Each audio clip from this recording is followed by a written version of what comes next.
ನಮ್ ದರ್ಶನ್ ಸರ್ ತರ ನೋಡಕ್ ತುಂಬಾ ಜನ ಇರ್ಬೋದು, ಯಾರು ದರ್ಶನ್ ಸರ್ ಆಗಲ್ಲ. Darshan sir is Darshan sir ಅಷ್ಟೇ. ಮನುಷ್ಯನ ನಂಬಲ್ಲ, ಯಾರ್ಯಾರಿಗೆ ಯಾರ್ಯಾರ ಬಾಸ್ ಗೊತ್ತಿಲ್ಲ. ನನ್ನ ಬಾಸ್ ಅಂದ್ರೆ ಅದು ಆಂಜನೇಯ. ಎಲ್ಲಾನು ನೀನೇ ನಿಭಾಯಿಸ್ಬೇಕಂದಾಗ ನೀನ್ ಮಾಡ್ಲೇಬೇಕು. ಯಾರು ಶುಗರ್ ಡ್ಯಾಡಿನೋ ಶುಗರ್ ಮಮ್ಮಿನೋ ಯಾರು ಇಲ್ಲ ಬಿಡು ನನಗೆ, ಯಾರು ಇಲ್ಲ ಬಿಡು ನನಗೆ. ಅರ್ಧಂಬರ್ಧ ಬೆಂದಿರೋ ಅನ್ನನ ಈ ಕಡೆ ತಿನ್ನಕ್ಕೂ ಆಗಲ್ಲ, ಈ ಕಡೆ ಎಸ್ಯಕ್ಕೂ ಆಗಲ್ಲ. ಪೂರ್ತಿ ಬೆಂದಾಗ್ಲೇ ಅದಕ್ಕೆ ಪಕ್ವತೆ ಸಿಗುತ್ತೆ. First rank student Amulya Gowda ಅವರು. ಮಿಡ್ ಕೂರ್ಸಿದ್ರೆ ಮಿಡ್, ಲಾಸ್ಟ್ ಕೂರ್ಸಿದ್ರೆ ಲಾಸ್ಟ್. ಜೀವನದಲ್ಲಿ ಮುಂದೆ ಕುತ್ಕೊಂಡಿರೋರ್ಗಿಂತ ಹಿಂದೆ ಕುತ್ಕೊಂಡಿರ್ತಾರಲ್ಲ, ಅವರೇ ಏನು ಕಿತ್ತು ಗುಡ್ಡೆ ಹಾಕಿರೋದು. ಲಾಯರ್ ಹುಡುಗಿ ಆಗ್ಬೇಕಾಗಿರೋರು ಹೆಂಗೆ ಆಕ್ಟ್ರೆಸ್ ಹುಡುಗಿಯಾಗಿ ನಮ್ಮ ಇಂಡಸ್ಟ್ರಿ ಕಾಲಿಟ್ರಿ? ನೀನು ಎರಡೆರಡು ಜೋಡಿ ಮೇಲೆ ಕಾಲಿಡ್ಬೇಡ ಅಮೂಲ್ಯ. ಒಂದು ಇಲ್ಲಿ ಕಾಲಿಡು, ಇಲ್ಲ ಅಲ್ಲಿ ಕಾಲಿಡು. ನಿಮ್ಗೆ ಅಗ್ನಿಸಾಕ್ಷಿ ಅಂಡ್ ನನ್ನರಸಿ ರಾಧಾ ಧಾರಾವಾಹಿ, ಸೊ ಆ 2 ಧಾರಾವಾಹಿ ಇವತ್ತು ನೆನಪಿಸ್ಕೊಳ್ಳೋದಾದ್ರೆ? ಅಗ್ನಿಸಾಕ್ಷಿ ನನಗೆ ಮರೆಯಕ್ಕಾಗದಿರೋ ಒಂದು ಅದ್ಭುತವಾದ ಧಾರಾವಾಹಿ. ಇದು ಸರಿ ಇಲ್ಲ ಅಂದ್ರೆ ಸರಿ ಇಲ್ಲ, ಚೆನ್ನಾಗಿಲ್ಲ ಅಂದ್ರು ನೀನ್ ಸಾಕಾದಾಗ ಕಾಣಿಸ್ತಿದ್ಯಾ ಕಾಣ, ಇಲ್ಲ ಚೆನ್ನಾಗಿ ಕಾಣಿಸ್ತಿಲ್ಲ ಕಣೆ ಅಷ್ಟು. ಅಪ್ಪ ಅಮ್ಮ ಇಲ್ಲ ಅಂದ ತಕ್ಷಣ ಅಯ್ಯೋ ಪಾಪ ಖಂಡಿತ ಅಲ್ಲ, ದೇವ್ರು ಇರ್ತಾರೆ ಅಪ್ಪ ಅಮ್ಮ ಇಲ್ದರು. ಅಮ್ಮನ ತೊಡೆ ಮೇಲೆ ನಾನು ಮಲ್ಕೊಂಡಿರ್ತೀನಿ, ಅದು ವ್ಯಕ್ತಪಡಿಸ್ಬೇಕದು ಒಂದು ಎಮೋಷನ್ಸ್. ನನಗೆ ಅದು ಬರ್ತಾ ಇಲ್ಲ, ಯಾಕಂದ್ರೆ ನಂಗೆ ಒಂದು ಅಮ್ಮನ ಪ್ರೀತಿನೇ ಸಿಕ್ಕಿಲ್ಲ ಅಲ್ಲ. ಹಾಯ್ ಹಲೋ ನಮಸ್ಕಾರ, ನಾನು ನಿಮ್ಮ ಅಮೂಲ್ಯ. ಇವತ್ತು ನನ್ನ ಜೊತೆ ಇದ್ದಾರೆ ತುಂಬ ಮುದ್ದಾಗಿ ಮಾತಾಡುವಂತಹ, ತುಂಬ ನೋಡಕ್ಕೂ ತುಂಬ ಅತ್ಯಂತ ಸುಂದರವಾಗಿರುವಂತಹ ಹಾಯ್ ಹಲೋ ನಮಸ್ಕಾರ. ನಮ್ಮ ವಿಶೇಷ ಪಾಡ್ಕಾಸ್ಟ್ ನಲ್ಲಿ ಇವತ್ತು ನಮ್ಮ ಕಿರುತೆರೆಯ ಚಂದದ ನಟಿ, 2 ಕೈ ಇದ್ರು ತುಂಬಾ ಮಲ್ಟಿ ಟಾಸ್ಕ್ ಮಾಡುವಂತಹ ನಟಿ ಇವರು. ಜೊತೆಗೆ ಪಕ್ಕಾ ಬ್ಯಾಚುಲರ್ ಹುಡುಗಿ. ಹಿಂಗಂದಿದ ತಕ್ಷಣ ಡೈರೆಕ್ಟ್ ನಾವು ಒಂದು ಶೋಗೆ ಹೋಗ್ಬಿಡ್ತೀವಿ. ಬಟ್ ಅದಕ್ಕಿಂತ ಮುಂಚೆ ಬೇಜಾನ್ ಮಾಡಿದ್ದಾರೆ ಲೈಫಲ್ಲಿ ಇವರು. ಅಸಿಸ್ಟೆಂಟ್ ಡೈರೆಕ್ಟರ್ ಆಗಿ ವರ್ಕ್ ಮಾಡಿದ್ದಾರೆ, ವಾಯ್ಸ್ ಓವರ್ ಆರ್ಟಿಸ್ಟ್ ಕೂಡ ಹೌದು, ಡಬ್ಬಿಂಗ್ ಆರ್ಟಿಸ್ಟ್ ಕೂಡ ಹೌದು. ಜೊತೆಗೆ ಎಲ್ಲಾ ರೀತಿಯ ಮಲ್ಟಿಪಲ್ ಟಾಸ್ಕ್ನ ಮಾಡ್ತಾ ಇದ್ದಾರೆ ನಮ್ಮ ಇಂಡಸ್ಟ್ರಿಯಲ್ಲಿ. ಮಾಡೆಲ್ ಆಗಿ ವರ್ಕ್ ಮಾಡಿದ್ದಾರೆ, ಬ್ರ್ಯಾಂಡ್ ಅಂಬಾಸಿಡರ್ ಆಗಿ ಕಾಣಿಸ್ಕೊಳ್ತಾ ಇರ್ತಾರೆ.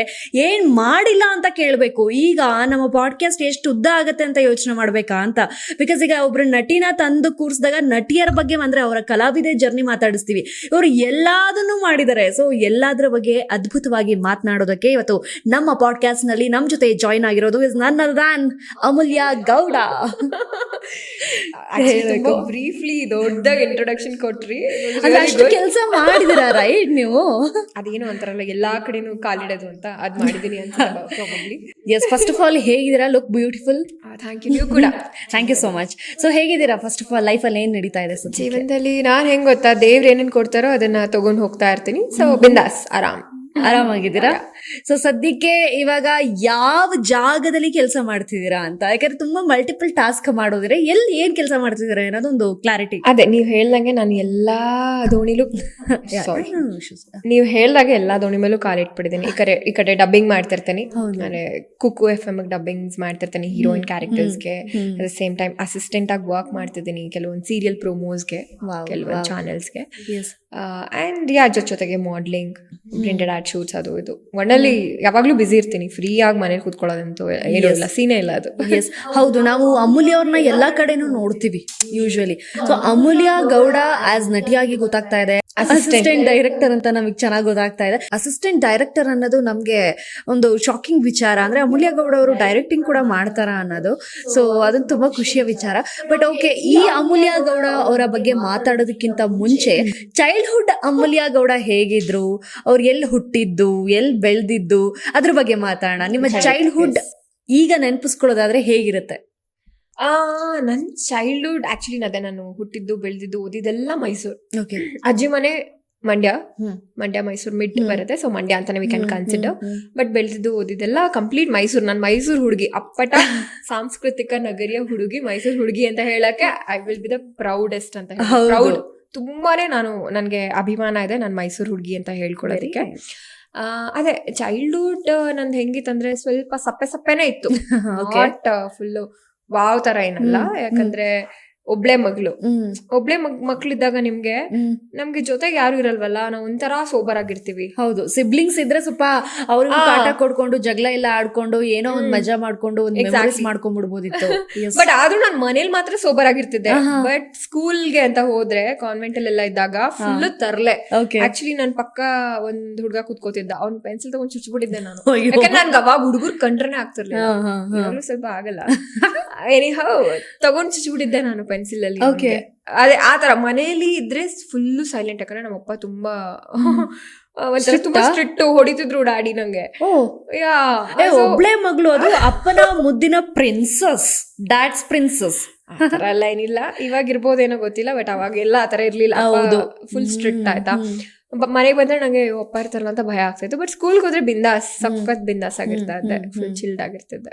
Okay, first rank student Amulya Gowda ಅವರು? ಇಲ್ಲಪ್ಪ, ಇಲ್ಲ, ನಿಜ ಹೇಳ್ಬೇಕು, ಇಲ್ಲ. ಲಾಸ್ಟ್ ಬೆಂಚರ ಅಂದ್ರೆ ಹೆಂಗ್ ಹೇಳ್ತಾರೆ, ಲಾಸ್ಟ್ ಫಸ್ಟ್ ಆತರ ಏನಿಲ್ಲ. ಮಿಡ್ ಕೂರ್ಸಿದ್ರೆ ಮಿಡ್, ಲಾಸ್ಟ್ ಕೂರ್ಸಿದ್ರೆ ಲಾಸ್ಟ್. ಫಸ್ಟ್ ಕುತ್ಕೋತಿದ್ದೆ ಅಂದ್ರೆ ಒಂಥರ ಮುಂದೆ ಹೋದ್ರೆ ಬೇಗ ಬಿಟ್ಟ ತಕ್ಷಣ ಓಡ್ಬಿಡ್ಬೋದು. ಅಲ್ವಾ, ಅದು ಕರೆಕ್ಟ್ ಆಕ್ಚುಲಿ. ಸೊ ಈಗ ಸ್ಕೂಲ್ ಡೇಸ್ ಅಲ್ಲಿ ಹಾಗಾದ್ರೆ ಫಸ್ಟ್ ಬೆಂಚರು ಅಲ್ಲ, ಲಾಸ್ಟ್ ಬೆಂಚ್ ಅಂದ್ರೆ ಲಾಸ್ಟ್ ಬೆಂಚ್ ಇಷ್ಟನಾ ಫಸ್ಟ್ ಬೆಂಚ್ ಕಂಪೇರ್ ಮಾಡಿದ್ರೆ? ಆಕ್ಚುಲಿ ನಿಮ್ಗೆ ಗೊತ್ತಾ, ಇದು ಆಲ್ಮೋಸ್ಟ್ ಎಲ್ರಿಗೂ ಗೊತ್ತಿರುತ್ತೆ, ಜೀವನದಲ್ಲಿ ಮುಂದೆ ಕುತ್ಕೊಂಡಿರೋರ್ಗಿಂತ ಹಿಂದೆ ಕುತ್ಕೊಂಡಿರ್ತಾರಲ್ಲ ಅವರೇ ಏನೋ ಕಿತ್ತು ಗುಡ್ಡೆ ಹಾಕಿರೋದು. ನೀವ ಹಾಕಿದ್ರ? ನಾನಿನ್ನು ಅಂತದೇನು ಕಿತ್ಗುಡ್ಡೆ ಹಾಕಿಲ್ಲ ಗುರು. ಅಂದ್ರೆ ಜನರಲಿ ನೀವು ತಗೊಳ್ಳಿ, ಎಕ್ಸಾಂಪಲ್ಸ್ ತಗೊಂಡ್ರೆ ಹಿಂದೆ ಇರೋರೆ ಏನೋ ಮಾಡಿರೋ ಮುಂದೆ ಇರೋರ್ಗಿಂತ. ಹೌದು, ಅಲ್ಲ ಮುಂದೆ ಇರೋರು ಬೇರೆ ಬೇರೆ ವಿಷಯಗಳಲ್ಲೆಲ್ಲ ಇದು ಮಾಡಿದ್ರೆ, ಲಾಸ್ಟ್ ಬೆಂಚ್ ಅಲ್ಲಿ ಇರೋರು ಸ್ವಲ್ಪ ಹೆಸರು ಮಾಡೋ ಇದ್ರಲ್ಲಿ ಸ್ವಲ್ಪ ದೊಡ್ಡದಾಗಿ ಬೆಳೀತಾರೆ ಅಂತ. ಹೆಂಗೆ ಗೊತ್ತಾ ಮೋನಿಕಾ, ಈಗ ಮುಂದೆ ಕೂತಿರೋರ್ಗೆ ಆ ಒಂದು ಏನು ಟೀಚರು ಬೋರ್ಡ್ ಅಷ್ಟೇ ಕಾಣ್ತಿರುತ್ತೆ. ಮುಂದೆ ಕೂತಿರೋರ್ಗೆ ಟೀಚರು ಮತ್ತೆ ಬೋರ್ಡ್ ಅಷ್ಟೇ ಕಾಣ್ತಾ ಇರತ್ತೆ. ಅದೇ ಹಿಂದೆ ಕುತ್ಕೊಂಡಿರೋ ನಮ್ಗೆ ಯಾರೆಲ್ಲ ಇದಾರೆ ಅನ್ನೋದು ಗೊತ್ತಾಗುತ್ತೆ. ಹಿಂದೆ ಗೋಡೆ ಇರತ್ತೆ ಅಷ್ಟೇ, ಮುಂದೆ ಎಷ್ಟ್ ಜನ ಕೂತಿದ್ದಾರೆ, ಟೀಚರ್ ಸೇರಿ ಬೋರ್ಡ್ ಸೇರಿ ಎಲ್ರು ಕಾಣಿಸ್ತಿರ್ತಾರೆ. ಹಾಗಾಗಿ ನಮ್ಗೆ ಯೋಚನೆ ಮಾಡೋದಕ್ಕೆ ಏನ್ ಮಾಡ್ಬೋದು ಏನ್ ಮಾಡ್ಬಾರ್ದು ಜೀವನದಲ್ಲಿ ತುಂಬಾ ಚೆನ್ನಾಗಿ ಗೊತ್ತಾಗುತ್ತೆ. ಎಸ್, ಸೊ ಸ್ಕೂಲ್ ಡೇಸ್ ಎಲ್ಲ ಆಗಿದ್ದು ಮೈಸೂರು, ಫುಲ್ ಎಜುಕೇಶನ್ ಪೂರ್ತಿ ಮೈಸೂರಲ್ಲೇ ಮುಗಿಸ್ಕೊಂಡಿದ್ದು? ಎಲ್ಲ Mysuru. Okay, so school days ಎಲ್ಲ ಹೇಗಿರ್ತಿತ್ತು? ಸ್ಕೂಲ್ ಡೇಸ್ ನ ನೆನಪಿಸ್ಕೊಳ್ಳೋದಾದ್ರೆ ಅದೇ ಹೇಳಿದ್ನಲ್ಲ, ಆತರ ಫುಲ್ ಅಂದ್ರೆ ಎಲ್ಲಾ ಟೈಮಲ್ಲೂ ಎಲ್ಲಾ ಇಯರ್ ಅಲ್ಲೂ ಚುಚ್ಚಿದೇನ ಪಕ್ಕದಲ್ಲಿ ಎಲ್ಲಾ ವರ್ಷದಲ್ವಲ್ಲ. ನನಗೆ ಹುಡುಗರು ನನ್ ಪಕ್ಕ ಕುತ್ಕೊಳಂಗಿಲ್ಲ. ಆಮೇಲೆ ಹುಡುಗರು ನನ್ ಪಕ್ಕ ಕುತ್ಕೊಂಡ್ರೆ ನನ್ ಫ್ರೆಂಡ್ಸ್ ಫೋಬಿಯಾ ಅಲ್ಲ ನಂಗೆ. ಅದೇ ಅವಾಗ ತುಂಬಾ ಹುಡುಗರು ಅಂದ್ರೆ ಒಂದ್ ಸ್ವಲ್ಪ ಹೇಟ್ ರೇಟ್ ಇತ್ತು, ಸ್ವಲ್ಪ ಯಾರೇನು ಅನ್ನೋ ತರ. ಅಂದ್ರೆ ಹುಡುಗರು ಯಾವಾಗ್ಲೂ ಡಾಮಿನೇಟ್ ಮಾಡ್ತಾರಲ್ಲ ಕೆಲವರು, ಎಲ್ರು ಅಲ್ಲ ಕೆಲವರು. ಏನಕ್ಕೆ ಇವ್ನೇನಿಗೆ ನಾನ್ ಪಕ್ಕ ಕುತ್ಕೊಬೇಕು ಅಂತ ಆತರ ಚುಚ್ಚಿದ್ರೆ ಹೋಗ್ಬಿಡ್ತಾನೆ ಬೇರೆ. ಸರಿ ಆಯ್ತು, ಹುಡುಗಿ ಫ್ರೆಂಡ್ಸ್ ಜೊತೆ ಹೇಗಿದ್ರೆ ಅಟ್ಲೀಸ್ಟ್ ಆ ಮೆಮೊರೀಸ್ ಬಗ್ಗೆ ಮಾತಾಡೋದಾದ್ರೆ? ಹುಡುಗಿ ಫ್ರೆಂಡ್ಸ್ ಜೊತೆ ಅದೇ ಆರಾಮಾಗಿ ಚಿಲ್ ಮಾಡ್ಕೊಂಡು ಅವಾಗೆಲ್ಲ ನಿಮ್ಗೆ ಗೊತ್ತು 90s ಅಲ್ಲಿ ನಿಮ್ಗೆ ಹೆಂಗಿರ್ತಿತ್ತು. 90s ಕಿಡ್ ಅಲ್ಲ ನಾನು. ಇಟ್ ವಾಸ್ ಲೈಕ್ ಒಂಥರ ನಮ್ಗೆ ಫೋನು ಗೀನು ಎಲ್ಲ ಇರ್ಲಿಲ್ಲ ಇವಾಗಿನ ತರ. And no Facebook, no Instagram, nothing. So ಅವಾಗ ಏನೋ ಈ what you call that chocolates, ಕಲ್ಕಲ ಚಾಕ್ಲೇಟ್ಸ್ ಬರುತ್ತೆ, ಪೆಪ್ಪರ್ಮೆಂಟ್ಸ್, ಅದನ್ನ ತಗೊಂಡ್ ತಿಂದ್ರೆ ಅದೇ ಖುಷಿ. ಚುರ್ಮುರಿ, ಮ್ಯಾಂಗೋ ಸ್ಲೈಸ್, ಆತರ. ಸೊ ಆತರ ಫನ್ ಮಾಡ್ಕೊಂಡು ಸ್ಕೂಲ್ ಬಿಟ್ಟಾಗ ಅಂಡ್ ಟ್ಯೂಷನ್ಸ್ ನಾನಂತೂ ಎಲ್ಲದಕ್ಕೂ ಸೇರ್ಕೊಂಡ್ಬಿಟ್ಟಿದ್ದೆ. ಭರತನಾಟ್ಯಂ ಕ್ಲಾಸು, ಸಂಗೀತ, ವಾಟ್ ನಾಟ್ ಎಲ್ಲ. ಅಂದ್ರೆ ಅಲ್ಲಿಂದಾನೇ ಬಂದಿರೋದು ಇಷ್ಟೆಲ್ಲ ಕೆಲಸ ಮಾಡೋ ಕೆಪಾಸಿಟಿ. ಹೌದು, ಬಟ್ ಯಾವ್ದು ಕಂಪ್ಲೀಟ್ ಮಾಡಿಲ್ಲ, ಎಲ್ಲ ಅರ್ಧಂಬರ್ಧ. ಸೊ ನಾಟಕಗಳು ಮಾಡ್ತಿದ್ದೆ. ಸೊ ಒಟ್ನಲ್ಲಿ ಕಂಪ್ಲೀಟ್ ಎಲ್ಲದಕ್ಕೂ ಆಕ್ಯುಪೈಡ್ ಆಗಿರ್ತಿದ್ನಲ್ಲ. ಸೊ ಹಂಗೆ ಟೈಮ್ ಕಳ್ದು ಹೋಗ್ತಿತ್ತು. ಓಕೆ, 10th ಆಯ್ತು, PUC ಆಯ್ತು. ಸೊ ಇದೆಲ್ಲ ಆದ್ಮೇಲೆ LLB ಮಾಡ್ಬೇಕು. ಅಮೂಲ್ಯ ಗೌಡ ಅವ್ರು ಆಕ್ಚುಲಿ ಲಾಯರ್ ಆಗ್ಬೇಕಿತ್ತು, ಬಟ್ ನಟಿ ಆಗಿದ್ದಾರೆ. ಬಟ್ ಹೇಳಿ, ಲಾಯರ್ ಹುಡುಗಿ ಆಗ್ಬೇಕಾಗಿರೋರು ಹೆಂಗೆ ಆಕ್ಟ್ರೆಸ್ ಹುಡುಗಿಯಾಗಿ ನಮ್ಮ ಇಂಡಸ್ಟ್ರಿ ಕಾಲಿಟ್ರಿ? ಏನ್ ಕಥೆ ಆಯ್ತು? ಯಾಕೆ LLB ಮಾಡಕ್ ಆಗ್ಲಿಲ್ಲ ಆ ಸಮಯದಲ್ಲಿ ಅಂತ? LLB ಯಾಕೆ ಮಾಡಕ್ ಆಗ್ಲಿಲ್ಲ ಅಂತ ಅಂದ್ರೆ, ಅದೇ ಹಿಂಗೆ ನಾನು ಮೈಸೂರಿಂದ ಬೆಂಗಳೂರು ಅಪ್ ಅಂಡ್ ಡೌನ್ ಮಾಡ್ತಿದ್ದೆ ಅಲ್ಲ, ಅಂದ್ರೆ ಡಬ್ಬಿಂಗ್ಸ್ ಅದು ಇದು ಅಂತ ಸ್ಟಾರ್ಟ್ ಮಾಡ್ಕೊಂಡ್ಬಿಟ್ಟಿದ್ರಿ ಹಾಗಾದ್ರೆ. PUC ಗಿಂತ ಮುಂಚೆನೆ ಶುರು ಆಗಿತ್ತು, ತುಂಬಾ ಚಿಕ್ಕಳಿಂದಾನೇ ಶುರು ಆಗ್ಬಿಟ್ಟಿತ್ತು. ಅದೇನಾಯ್ತಂದ್ರೆ, ಅದೇ LLB ತಗೊಂಡಾಗ ನಿಮ್ಗೆ ಆ ಒಂದು ಫುಲ್ ಪ್ಲಡ್ಜ್ ಅದು ಓದಕ್ಕೆ ಅಂತಾನೆ ಇಡ್ಬೇಕಾಗತ್ತೆ. ಅಂದ್ರೆ ಅದು ಕಂಪ್ಲೀಟ್ ಹಂಗೆ ಇರುತ್ತೆ, ತುಂಬಾ ಸಬ್ಜೆಕ್ಟ್ಸ್ ಇರುತ್ತೆ ಅಂಡ್ 3 ಕೋರ್ಸ್ ಇರುತ್ತೆ ವಾದ ಮಾಡೋವಂಥದ್ದು, ಓದಕ್ ತುಂಬಾ ಇರುತ್ತೆ. ಈಗ ಏನೋ BCom ಏನೋ ಅಂದ್ರೆ ಓಕೆ ಹೆಂಗೋ ಆಟಾಡ್ಕೊಂಡು ಇದ್ ಮಾಡ್ಬೋದು, ಇದು ಹಂಗಲ್ಲ. LLB something very serious topic, very very different ಅಲ್ವಾ. ಅಂಡ್ ನಮ್ ಪ್ರಿನ್ಸಿಪಲ್ ತುಂಬಾ ಸ್ಟ್ರಿಕ್ಟ್ ಇದ್ರು. ಅಂಡ್ ನನ್ ಕಾಲೇಜಲ್ಲಿ ಇದ್ದಿದ್ದೆಲ್ಲ ಲೋಕಲ್ ಏಟ್ಸ್ ಗಿಂತ ಬರೀ ಆಫ್ರಿಕನ್ಸ್ ಅಫ್ಘಾನೀಸ್ ಆ ತರನೇ. ಓಕೆ, ಹೊರ ದೇಶದವರೇ ಜಾಸ್ತಿ ಇದ್ರು ನಮ್ ದೇಶದವ್ರಿಗಿಂತ, ಅಂದ್ರೆ ನಮ್ಮ ಲೋಕಲಿಟ್ಸ್ಗಿಂತ. ನನಗೆ ಅದು ಬೇರೆ ಬೇಜಾರು, ಕೈಯ ಪಿಯ ಅಂತ ಇಂಗ್ಲಿಷ್ ಅಲ್ಲಿ ಮಾತಾಡ್ತಾರೆ. ನಾನು ಕನ್ನಡದ ಅಭಿಮಾನಿ, ಆದಷ್ಟು ಕನ್ನಡ ಪದ ಬಳಕೆ ಮಾಡಕ್ ಇಷ್ಟಪಡ್ತೀನಿ. ಕನ್ನಡ ಕೇಳ್ತಾ ಇದ್ರೆ ಖುಷಿ ಆಗುತ್ತೆ ಕಿವಿಗೆ. ಇದು ಮಜಾ ಆಮೇಲೆ ಅವ್ರಿಗೆ ನೆಟ್ಟಿಗೆ ಇಂಗ್ಲಿಷು ಕೆಲವರು ಮಾತಾಡಲ್ಲ, ಇನ್ನೂ ಅಲ್ಲ ಅವ್ರು ಮಾತಾಡೋದೇ ನಮ್ಗೆ ಅರ್ಥ ಆಗಲ್ಲ. ಅವ್ರ ಭಾಷೆ ನಾನು ಕೀಳಾಗಿ ನೋಡ್ತಿಲ್ಲ, ಅಂದ್ರೆ ನಮ್ಗೆ ಅರ್ಥ ಆಗಲ್ಲ. ಹೌದು, ವಾಟ್ ದೇ ವಿಲ್ ಸ್ಪೀಕ್ ಅಂದ್ರೆ ಅವರ ಒಂದು ಭಾಷೆ ಏನಿರುತ್ತೆ, ಭಾಷಾ ಒಂದು what you call that slang ನಮ್ಗೆ ಅರ್ಥ ಆಗಲ್ಲ. ಅವಾಗ ನಾವ್ ಹೆಂಗ್ ರಿಪ್ಲೈ ಮಾಡೋಣ, ಅದು ಬೇರೆ. ಆಮೇಲೆ ಕೂಳೆ ಮಾಡಕ್ ಹೆಂಗೆ ಗೊತ್ತಾ, ನಮ್ ಲೋಕಲ್ ಇಟ್ಸೋದ್ರಿಂದ ಕೂಳೆ ಮಾಡಕ್ ಆಗೋದು ಕಾಲೇಜ್ ಲೈಫ್ ಅಲ್ಲಿ. ಮಿಸ್ ಮಾಡ್ಕೊಂಡೆ LLB ಇದ್ದಿದ್ದೆ 3 ಮತ್ತೊಂದ್ ಜನ ಕನ್ನಡದವರು. ಬಟ್ ಇವರೆಲ್ಲ 1 ವರ್ಷನೂ ಕಂಪ್ಲೀಟ್ ಮಾಡ್ಲಿಲ್ಲ ಅಥವಾ ಸೇರ್ಕೊಂಡು ಹಾಗೆ ಇದು ಒಂದೂವರೆ ವರ್ಷ ಮಾಡಿದೆ. ಬಟ್ ಅದೇ ಆಮೇಲೆ ನಮ್ಮ ಪ್ರಿನ್ಸಿಪಲ್ ಸ್ಟ್ರಿಕ್ಟ್ ಆಗಿ ಹೇಳಿದ್ರು, ನೀವು 2 ಜೋಡಿ ಮೇಲೆ ಕಾಲಿಡ, ಒಂದು ಇಲ್ಲಿ ಕಾಲಿಡು ಇಲ್ಲ ಅಲ್ಲಿ ಕಾಲಿಡು. ಅವ್ರು ಹೇಳಿದ್ದು ಕರೆಕ್ಟ್ ಅನ್ನಿಸ್ತು. ಯಾಕೋ ಇಲ್ಲಿ ಬೇಡ ಅನ್ಸುತ್ತೆ, ಅಲ್ಲೇ ಕಾಲಿಡಾಡ. ಅದು ಅಂತಾನೆ ಅಲ್ಲ, ಸಮ್ ಪರ್ಸನಲ್ ರೀಸನ್ಸ್. ಬಟ್ ಇದು ಶುರುವಾಗಿದ್ದು ಅಂದ್ರೆ ಈ ನಟಿಯ ಜರ್ನಿ ಪ್ರತಿಯೊಂದು ಶುರುವಾಗಿದ್ದು ಎಲ್ಲಿಂದ ಅಂದ್ರೆ 10ನೇ ಕ್ಲಾಸ್ಗಿಂತ ಮುಂಚೆನಾ? ನಾನು ಆಕ್ಚುಲಿ ಇದು ಎಷ್ಟೊಂದು ಜನಕ್ಕೆ ಗೊತ್ತಿಲ್ಲ, ನಂಗೊಂದು 6 ವರ್ಷ ಇದ್ದಾಗ ನಾನು ಒಂದು ಸೀರಿಯಲ್ ಅಲ್ಲಿ ಮಾಡಿದ್ದೆ DD1 ಅಲ್ಲಿ. 6 years ಇದೊಂದು ನಾನು ಮಿಸ್ ಮಾಡ್ಬಿಟ್ಟೆ ಇಂಟ್ರೋದಲ್ಲಿ. ಬಾಲ್ಯ ನಟಿ ಕೂಡ ಹೌದು. ಸುಬ್ಬಣ್ಣನ ಮದುವೆ ಅಂತ, ಸುಬ್ಬಣ್ಣನ ಮದುವೆ ಅನ್ಸುತ್ತೆ if I am not wrong. DD1 ಅಲ್ಲಿ ಅದ್ರಲ್ಲಿ ಒಂದು ಪಾತ್ರ ಮಾಡಿಸಿದ್ರು ನನ್ಗೆ. I still remember. ಅದೇ ಅಲ್ಲಿಂದ ಶುರು ಆಗಿದ್ದು, ಅಲ್ಲಿಂದ ಬಣ್ಣ ಹಚ್ಚಿದ್ದು. ಬಟ್ ಯಾವತ್ತೂ ನಟಿ ಆಗ್ಬೇಕು ಅಥವಾ ಕ್ಯಾಮ್ರಾ ಮುಂದೆ ಕಾಣಿಸ್ಕೋಬೇಕು ಅನ್ನೋ ಭಾವನೆ ಯಾವತ್ತೂ ಅಂದ್ರೆ 100% ನನ್ಗೆ ಯಾವತ್ತೂ ಥಾಟೇ ಬಂದಿಲ್ಲ. ನಂಗೆ ದೊಡ್ಡ ಮಾಡೆಲ್ ಆಗ್ಬೇಕಂತ ಆಸೆ ಇತ್ತು, ದೊಡ್ಡ ಲಾಯರ್ ಆಗ್ಬೇಕಂತ ಆಸೆ ಇತ್ತು. ಅಂಡ್ ಆಂಕರಿಂಗ್ ಶುರು ಮಾಡಿದಾಗ ಓಕೆ ಒಂದೊಳ್ಳೆ ಆಂಕರ್ ಆಗ್ಬೋದಲ್ಲ ಅಂತ ಅನ್ಸುತ್ತೆ. ಆಂಕರಿಂಗ್ ಯಾವಾಗ ಸ್ಟಾರ್ಟ್ ಆಗಿದ್ದು? ಆಂಕರಿಂಗ್ ನಾನು ಬೆಂಗಳೂರಿಗೆ ಬಂದ ನಂತರ. ನೀವು ಮಾಡ್ಲಿಂಗ್ ಅಂತ ಹೇಳಿದ್ರಿ, ಸೊ ಆ ಜರ್ನಿ ಎಲ್ಲಿಂದ ಸ್ಟಾರ್ಟ್ ಆಯ್ತು? ಮಾಡ್ಲಿಂಗ್ ಜರ್ನಿ ಅದೇ, ನಾನು ನಮ್ಮ ಮನೆಯಿಂದ ಅಜ್ಜಿ ಮನೆಗೆ ಹೋಗುವಾಗ, ಬಸ್ಸಲ್ಲಿ ಹೋಗುವಾಗ ಈ ದೊಡ್ಡ ದೊಡ್ಡ ಹೋರ್ಡಿಂಗ್ಸ್ ಹಾಕೋರು. ಈಗ ವಿಂಡೋ ಸೈಡ್ ಕುತ್ಕೊಂಡಾಗ ಹೋರ್ಡಿಂಗ್ಸ್ ನೋಡ್ತೀವಿ ಗೊತ್ತಾ, ಪ್ಯಾರಾಗಾನ್ ಅದು ಇದು. ಆ ಟೈಮಲ್ಲಿ ನಂಗೆ ರಪ್ ಅಂತ ಗೊತ್ತಿಲ್ಲ ಏನು ಥಾಟ್ ಬಂತು ಅಂತ. ಒಂದಿನ ನಾನು ಈ ಹೋರ್ಡಿಂಗಲ್ಲಿ ಇರ್ತೀನಿ, ಈ ಥರ ಹೋರ್ಡಿಂಗ್ಸಲ್ಲಿ ಇರ್ತೀನಿ ಅಂತ ನನ್ನ ಪಕ್ಕ ನನ್ನ ಕಸಿನ್ ಕೂತಿದ್ಲು, ಅವಳಿಗೆ ಹೇಳಿದೆ. ಅದು ಐ ಥಿಂಕ್ ಅವಾಗಲೇ ಯೂನಿವರ್ಸ್ಗೆ ಸ್ಟ್ರಾಂಗ್ ಆಗಿ ಇದಾಯ್ತು ಅನ್ಸುತ್ತೆ, ಮ್ಯಾನಿಫೆಸ್ಟ್ ಆಯ್ತು ಅನ್ಸುತ್ತೆ. ಅದು ಅಲ್ಲಿಂದ ಶುರು ಆಯ್ತು ಆ ಜರ್ನಿ. ಆ ಮ್ಯಾನಿಫೆಸ್ಟೇಷನ್ ಏನ್ ಮಾಡ್ಕೊಂಡೆ ಆ ಟೈಮಲ್ಲಿ ನಂಗೆ ಮ್ಯಾನಿಫೆಸ್ಟೇಷನ್ ಅನ್ನೋ ಕಾನ್ಸೆಪ್ಟ್ ಖಂಡಿತ ಗೊತ್ತಿಲ್ಲ, ಬಟ್ ಇವಾಗ ಗೊತ್ತಾಯ್ತು. ಅವಾಗ ಮಾಡ್ಕೊಂಡಿದ್ದು ಕ್ರಮೇಣವಾಗಿ ಅದು ನಿಜ ಆಗ್ತಾ ಬಂತು. ಹೌದು. ಸೊ ಇದಾದ ನಂತರದಲ್ಲಿ ಬೆಂಗಳೂರಿಗೆ ಬರುವಂತ ಅವಕಾಶಗಳು ತೆರೆದುಕೊಳ್ತು. ಹೌದು. ಸೊ ಬೆಂಗಳೂರಿಗೆ ಒಬ್ಬರೇ ಬಂದ್ರ ಫಾರ್ ದ ಫಸ್ಟ್ ಟೈಮ್ ಬಂದಾಗ? ಹೌದು, ಖಂಡಿತ ಒಬ್ಳೆ ಬಂದೆ ನಾನು. ಸೊ ಹೇಗಿತ್ತು ಆ ಕ್ಷಣಗಳು ಬೆಂಗಳೂರಿನ ಮೊದಲು ಬಂದಾಗ? ಅಂದ್ರೆ ಯಾವ ಇಯರ್ ನೀವು ಆಕ್ಚುಲಿ ಬೆಂಗಳೂರಿಗೆ ಬಂದು ಲಾಂಚ್ ಆಗಿದ್ದು? ಅಯ್ಯೋ, ನಾನು ಆಕ್ಚುಲಿ ವರ್ಷಗಳೆಲ್ಲ ಕೇಳಿದ್ರೆ I am really bad at it. But like ಒಂದು 5 years ago ಅಥವಾ 10 years ago ಆ ಥರ ಏನಾದರೂ ನೀವು? ಅದೇ ನಾನು ಫಸ್ಟ್ ಬಂದಿದ್ದೆ ಯಾವಾಗ, ಒಂದು ಐ ಥಿಂಕ್ 10th PU ಮಿಡ್ಡಲ್ ಅನ್ಕೋತೀನಿ ಪ್ರಾಬಬ್ಲಿ. ಬೇಗ ಬೆಂಗಳೂರಿಗೆ ಬಂದೋದ್ರಿ? ಹೌದು ಹೌದು. ಅಂದ್ರೆ ಯಾವಾಗ್ಲೂ ಬೆಂಗಳೂರಿಗೆ ಬರ್ತಿದ್ದೆ ನಾನು, ಬಿಕಾಸ್ ಅಣ್ಣ ಕೂಡ ಆ ಶೂಟಿಂಗ್ ಎಲ್ಲ ಬರೋರಲ್ಲ. ಬೆಂಗಳೂರು ನಂಗೆ ಹೊಸ್ತೇನಲ್ಲ, ಬಿಕಾಸ್ ಡ್ಯಾಡಿ ಬೆಂಗಳೂರೇ ಅಲ್ಲ. ಬೆಂಗಳೂರು ನಂಗೆ ಹೊಸ್ತಲ್ಲ. But I use to travel. But ಒಬ್ಳೆ ಒಂದ್ಸಲ ಅಂದ್ರೆ ಫಸ್ಟ್ ಬಂದಾಗ ಒಬ್ಳೆ ಬಂದಿದ್ದೆ, ಒಂದೇ ಸಲ ಅಂದ್ರೆ ಬರಕ್ ಶುರು ಮಾಡಿದ್ದು. ಆಮೇಲೆ ಹಂಗೆ ನನ್ನ ಕೆಲಸ ಆದಾಗೆಲ್ಲ ಒಬ್ಳೆ ಬರಕ್ ಶುರು. ಬೇಸಿಕಲಿ ನೀವು ಇಲ್ಲಿ ಸ್ಟೇ ಮಾಡೋದಕ್ಕೂ ಮೊದಲು Bangalore to Mysuru, Mysuru to Bangalore travel ಆಗ್ತಾನೆ ಇತ್ತು. ಹೌದು. ಡ್ಯಾಡಿ ಸೈಡ್ ಎಲ್ಲ ಕಸಿನ್ಸ್ ರಿಲೇಟಿವ್ಸ್ ಎಲ್ಲ ಬೆಂಗಳೂರು.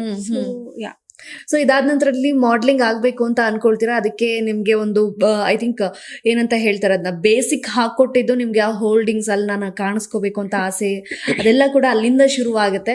ಸೊ ಅಲ್ಲಿಂದ ಇವತ್ತು ಇಲ್ಲಿಗೆ ಬಿಗ್ ಜರ್ನಿ. ಎಷ್ಟು ಕೆಲಸಗಳು ಮಾಡಿದಿರ ಮಧ್ಯೆ ಮಧ್ಯೆ, ಎಷ್ಟು ತರದ ಅನುಭವಗಳನ್ನ ನೀವು ಫೀಲ್ ಮಾಡಿದಿರ. ಅಂದ್ರೆ ದೋ ಅಣ್ಣ ಆರ್ಟಿಸ್ಟ್ ಆದ್ರೂ ಸಿಂಗಲ್ ಇಂಡಿವಿಜುವಲ್ ಆಗಿ ಬಂದು ನೆಲೆಯೂರಿ ಬೆಂಗಳೂರಿನಲ್ಲಿ ನಿಮ್ದೇ ಆದ ಹೆಸರನ್ನ ಕ್ರಿಯೇಟ್ ಮಾಡಿ ರಿಯಾಲಿಟಿ ಶೋ, ಸೀರಿಯಲ್ಸ್, ಇವಾಗ assistant director, dubbing voice over, anchor, track singer, what not. Amulya Gowda ಅವರೇ, ಈಗ ನಿಮ್ಮ ಪ್ರೊಫೆಷನಲ್ ಬಗ್ಗೆ ನಾವು ಮಾತಾಡೋಣ.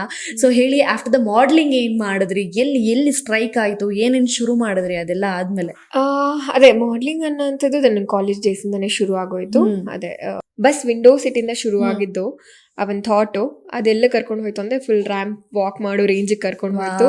ಅದಾದ ನಂತರ 2016 ಪ್ರಿನ್ಸಸ್ ಕರ್ನಾಟಕ ಕ್ರೌನ್ ವಿನ್ನರ್ ಆದೆ ನಾನು ಬೆಂಗಳೂರಲ್ಲಿ. ಒಂದು ಪ್ರತಿಷ್ಠಿತ ಕಂಪನಿ ಅದು, ಅವರ ಒಂದು ಪೇಜೆಂಟ್ ಮೂಲಕ ನಾನು I got that crown princess of Karnataka 2016.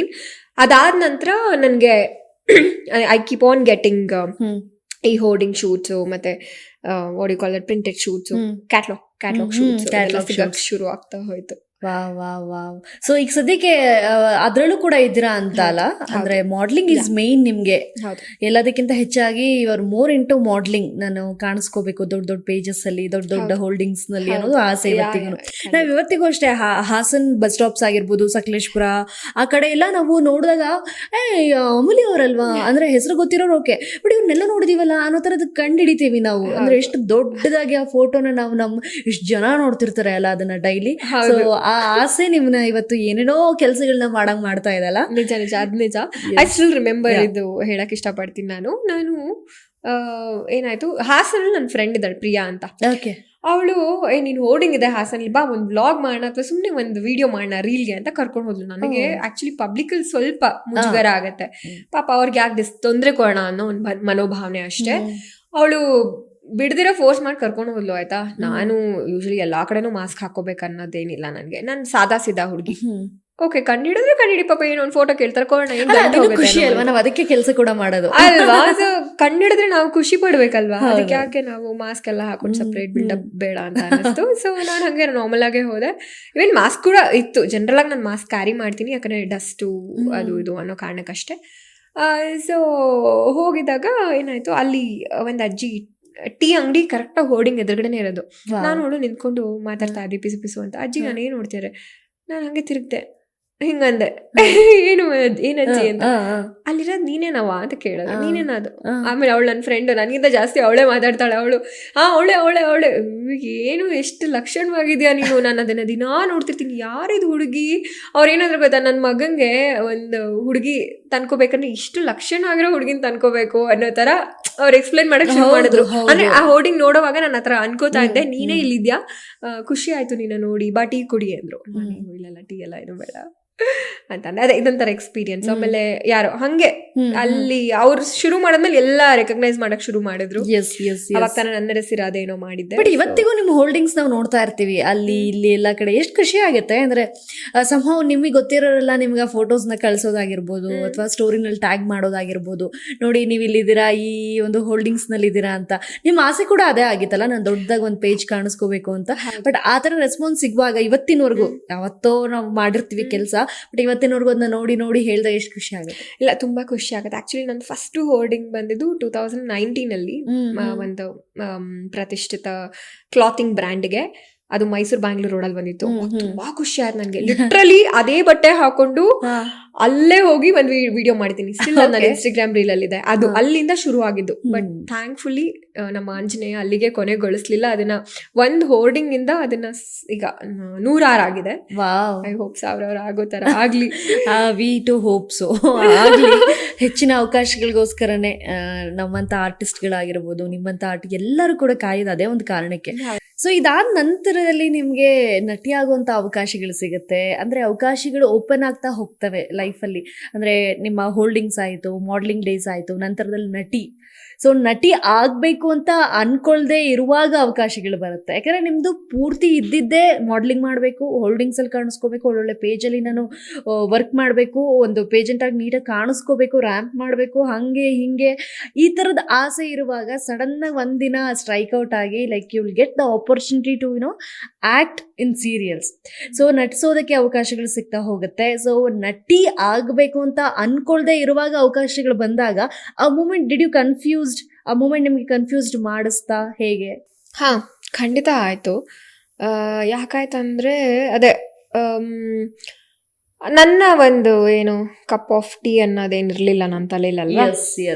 ಇದು ಬೇಕಾ ನನಗೆ, ಇದಿರ್ಲಿಲ್ವಲ್ಲ. ಐ ಥಾಟ್ ನಂಗೆ ಆಕ್ಟಿಂಗ್ ಮಾಡ್ಬೇಕು ಅನ್ನೋ ಅಂಥದ್ದು, ಆಕ್ಟ್ರೆಸ್ ಆಗ್ಬೇಕು ಅನ್ನೋ ಅಂಥದ್ದು ಇಲ್ವಲ್ಲ, ಬೇಕಾ ತಗೊಳ್ಳ ಬೇಡವಾ ಅನ್ನೋ ಕನ್ಫ್ಯೂಷನ್ ಇತ್ತು.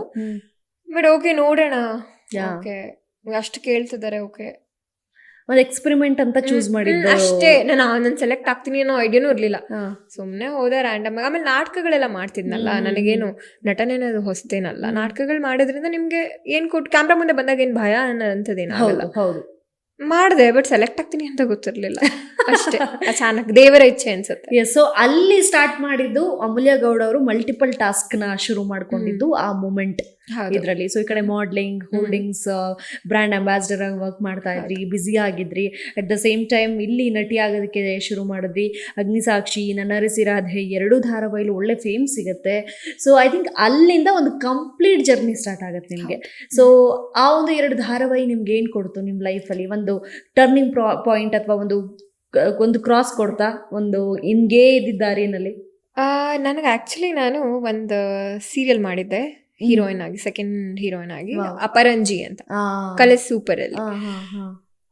ಅದ್ರಲ್ಲಿ ನನ್ನ ಪಾತ್ರನ ನೋಡಿ ಅಗ್ನಿಸಾಕ್ಷಿ ಕರೆದಿದ್ದು. ಅದ್ರಲ್ಲಿ ಆಕ್ಚುಲಿ ನಾನು ವಿಲನ್ ಶೇಡ್ ಮಾಡಿದ್ದು, ನಾನು ಸೆಕೆಂಡ್ ಲೀಡ್ ಆಗಿ ಮಾಡಿದ್ದಂತ ಧಾರಾವಾಹಿಲಿ. ಆದ್ರೆ ಇದ್ರಲ್ಲಿ ಅಪೋಸಿಟ್ ಕೊಡೋಣ, ಐ ಥಿಂಕ್ ಬಹುಶಃ ಅವ್ರಿಗೆ ಅನ್ಸುತ್ತೆ ನೆಗೆಟಿವ್ ಒಳಗೆ ಸೂಟ್ ಆಗ್ತಿಲ್ಲ ಅಂತ ಯಾರಿದ್ರು ಅವ್ರಿಗೆ. ಸೊ ಇದಕ್ಕೆ ಕರೆದ್ರು ನನ್ನ ಅಗ್ನಿಸಾಕ್ಷಿಗೆ. ಸೊ ಅಗ್ನಿ ಚಾನಲ್ ಕರೆದ್ರು, ಹೋದೆ. Harris sir, I still remember, ಅವರು ರೈಟರ್ ಆಗಿದ್ರು ಅಗ್ನಿಸಾಕ್ಷಿಗೆ.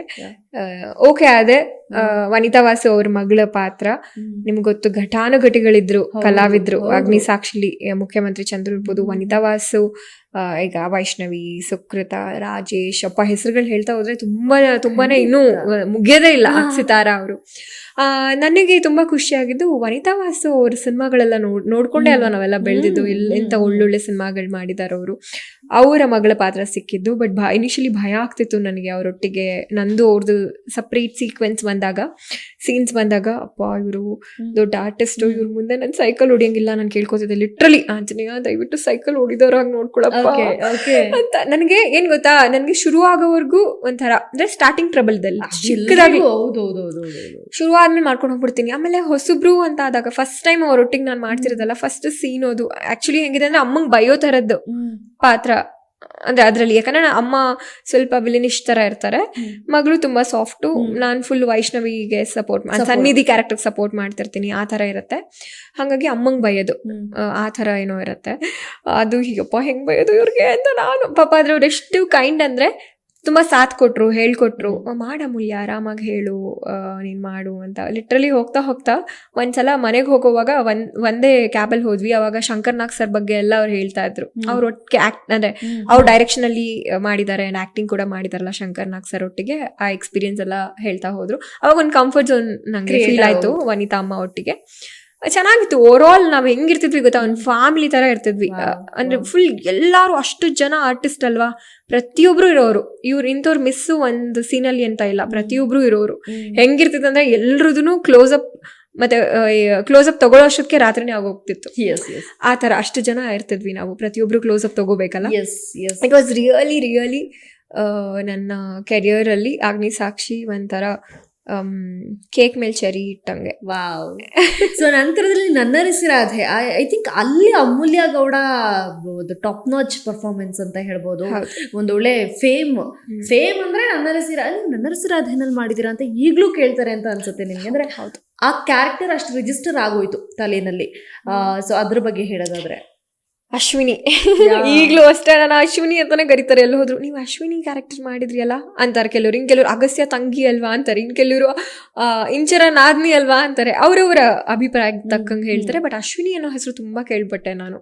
ಆಕ್ಚುಲಿ ಅನ್ಕೋತಿದ್ದೆ, ಅಯ್ಯೋ ಅಮೂಲ್ಯ ಅಂತಾನೆ ಇದ್ರೆ ಚೆನ್ನಾಗಿರ್ತಿತ್ತು ಅಶ್ವಿನಿ ಬದ್ಲು ಅಂತ. ಯಾಕಂದ್ರೆ ಆ ಕ್ಯಾರೆಕ್ಟರ್ ತುಂಬಾ ಚೆನ್ನಾಗಿ ರಿಜಿಸ್ಟರ್ ಆಯ್ತಲ್ವಾ. ಆಮೇಲೆ ತುಂಬಾ 3-4 ಶೇಡ್ಸ್ ಇತ್ತು ನನಗೆ ಅಲ್ಲಿ ಪರ್ಫಾರ್ಮ್ ಮಾಡೋದಕ್ಕೆ. 3-4 ಶೇಡ್ಸ್ ಇತ್ತು. ಆಮೇಲೆ ಅದು ನನ್ನೊಳಗಡೆ ಒಂದು ಕಲಾವಿದ ಇದ್ದಾಳೆ ಅನ್ನೋದು ಗೊತ್ತಾಗಿದೆ ನಂಗೆ ನನ್ನರಸಿ ರಾಧೆ ಸೀರಿಯಲ್ ಮೂಲಕ. ಅಲ್ಲಿವರೆಗೂ ನಾನು ಓಕೆ ಅನ್ನೋ ತರನೇ ಇರ್ತಿತ್ತು ಅಷ್ಟೇ. ಅಂದ್ರೆ ನ್ಯಾಚುರಲ್ ಆಗಿ ಏನ್ ಬೇಕೋ ಅಷ್ಟೇ ನಟಿಸ್ತಾ ಇದ್ದಿದ್ದು.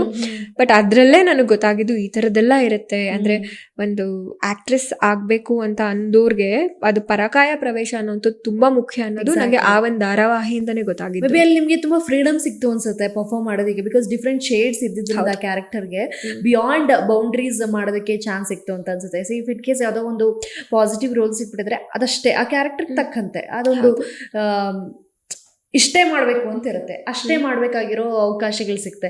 ಬಟ್ ಈ ಕ್ಯಾರೆಕ್ಟರ್ ನಿಮಗೆ ಬಹಳಷ್ಟು ಪರ್ಫಾರ್ಮ್ ಮಾಡೋದಕ್ಕೆ ಸಿಕ್ತು. ಹೌದು, ಖಂಡಿತ ಅದು ಒಪ್ಕೋತೀನಿ ನಾನು. ಯಾಕಂದ್ರೆ ನಿಮ್ಗೆ ಇದ್ರಲ್ಲಿ ಬರೀ ನೆಗೆಟಿವ್ ಅಲ್ಲ, ನೆಗೆಟಿವ್ ದಟ್ ಇನ್ನೋಸೆನ್ಸ್ ಅಂದ್ರೆ ಏನೂ ಗೊತ್ತಿಲ್ಲದಿರೋಂಥ ಮುಗ್ಧತೆಯನ್ನ ವ್ಯಕ್ತಪಡಿಸ್ಬೇಕಿತ್ತು. ಆ ವಿಲನ್ ಶೇಡ್ ಅದೇ ಕನ್ನಿಂಗ್ ಲುಕ್ ಇರ್ಬೋದು, ಸಡನ್ ಆಗಿ ಇನ್ನೋಸೆಂಟ್ ಆಗುವಂಥದ್ದು, ಸಡನ್ ಆಗಿ ಹೈಪರ್ ಆಗುವಂಥದ್ದು, ಅದು ನಿಮ್ಗೆ ರಪ ಚೇಂಜ್ ಮಾಡೋ ಅಂಥದ್ದು ಇದೆ ಗೊತ್ತಾ. ದಟ್ ಈಸ್ ರಿಯಲಿಯೇ ಒಂಥರ ಟಾಸ್ಕ್, ಅದು ಅಷ್ಟು ಈಸಿ ಅಲ್ಲ ಮಾಡುವಂಥದ್ದು. ಬಟ್ ಅದು ನಾನು ಮಾಡುವಾಗ ಇನಿಷಿಯಲಿ ನಾನು ಹತ್ತಿರೋದು ಉಂಟು, ನೀವು ನಂಬ್ತಿರ ಅಲ್ವಾ. ಯಾಕಂದ್ರೆ ಕೆಲವೊಂದು ಸೀನ್ ಮಾಡುವಾಗ ನನಗೆ ಅದು ತಗೊಳಕ್ ಆಗ್ತಿರ್ಲಿಲ್ಲ. ಸಡನ್ ಆಗಿ ಬೈಸ್ಕೊಂಡು ಇದೀನಿ ನಾನು ಡೈರೆಕ್ಟರ್ ಅಣ್ಣ ಹತ್ರ. ಬಟ್ ಹೋಗ್ತಾ ಹೋಗ್ತಾ ಸರಾಗ ಆಗೋಯ್ತು. ಸೊ ಅಶ್ವಿನಿ ಅನ್ನೋರು ಪರಕಾಯ ಪ್ರವೇಶ ಮಾಡಿದ್ರು. ಹೌದು ನಿಜ. ಯಾಕಂದ್ರೆ ನಾನು ಫುಲ್ ಟಾಕಿಟಿವ್, ಮಜಾ ಮಾಡ್ಕೊಂಡು ಬಿಂದಾಸ್. ಹಂಗೆ ಕನ್ನಿಂಗ್ ಎಲ್ಲ ಇಲ್ಲ. I am not it all ಕನ್ನಿಂಗ್. ಈಗ ಯಾರ್ದಾರು ಅಲ್ಲಿ ಚಪ್ಪಲ್ ಬಿದ್ದಿದ್ರು ನಾನು ತಗೊಳ್ಳಿ ಅಂತ ಎತ್ಕೊಡೋ ಅಷ್ಟು ಕೈಂಡ್ ಇದೀನಿ ಅಂತ ಅಲ್ಲ. ನಾನು ಅದನ್ನ ಹಂಗೆ ನೋಡ್ತೀನಿ, ಏನಾಗ್ಬಿಡುತ್ತೆ ಅನ್ನೋ ತರ ಕ್ಯಾರೆಕ್ಟರ್. ಅದು ಹಂಗಲ್ಲ. ಕನ್ನಿಂಗ್ ವೆರಿ, ಅಂದ್ರೆ ಅದ್ ಹೆಂಗಂದ್ರೆ ಅದು ವೆರಿ ಕನ್ನಿಂಗ್. ನಾನು ನಂದಷ್ಟೇ ಅನ್ನೋ ತರ ಕ್ಯಾರೆಕ್ಟರ್. ಸೊ ಹಂಗಾಗಿ ಸ್ವಲ್ಪ ಸೊ ಅಲ್ಲಿಂದ ಒಂದಷ್ಟು ಪಾತ್ರಗಳು ಸಿಗ್ತಾ ಹೋಗುತ್ತೆ.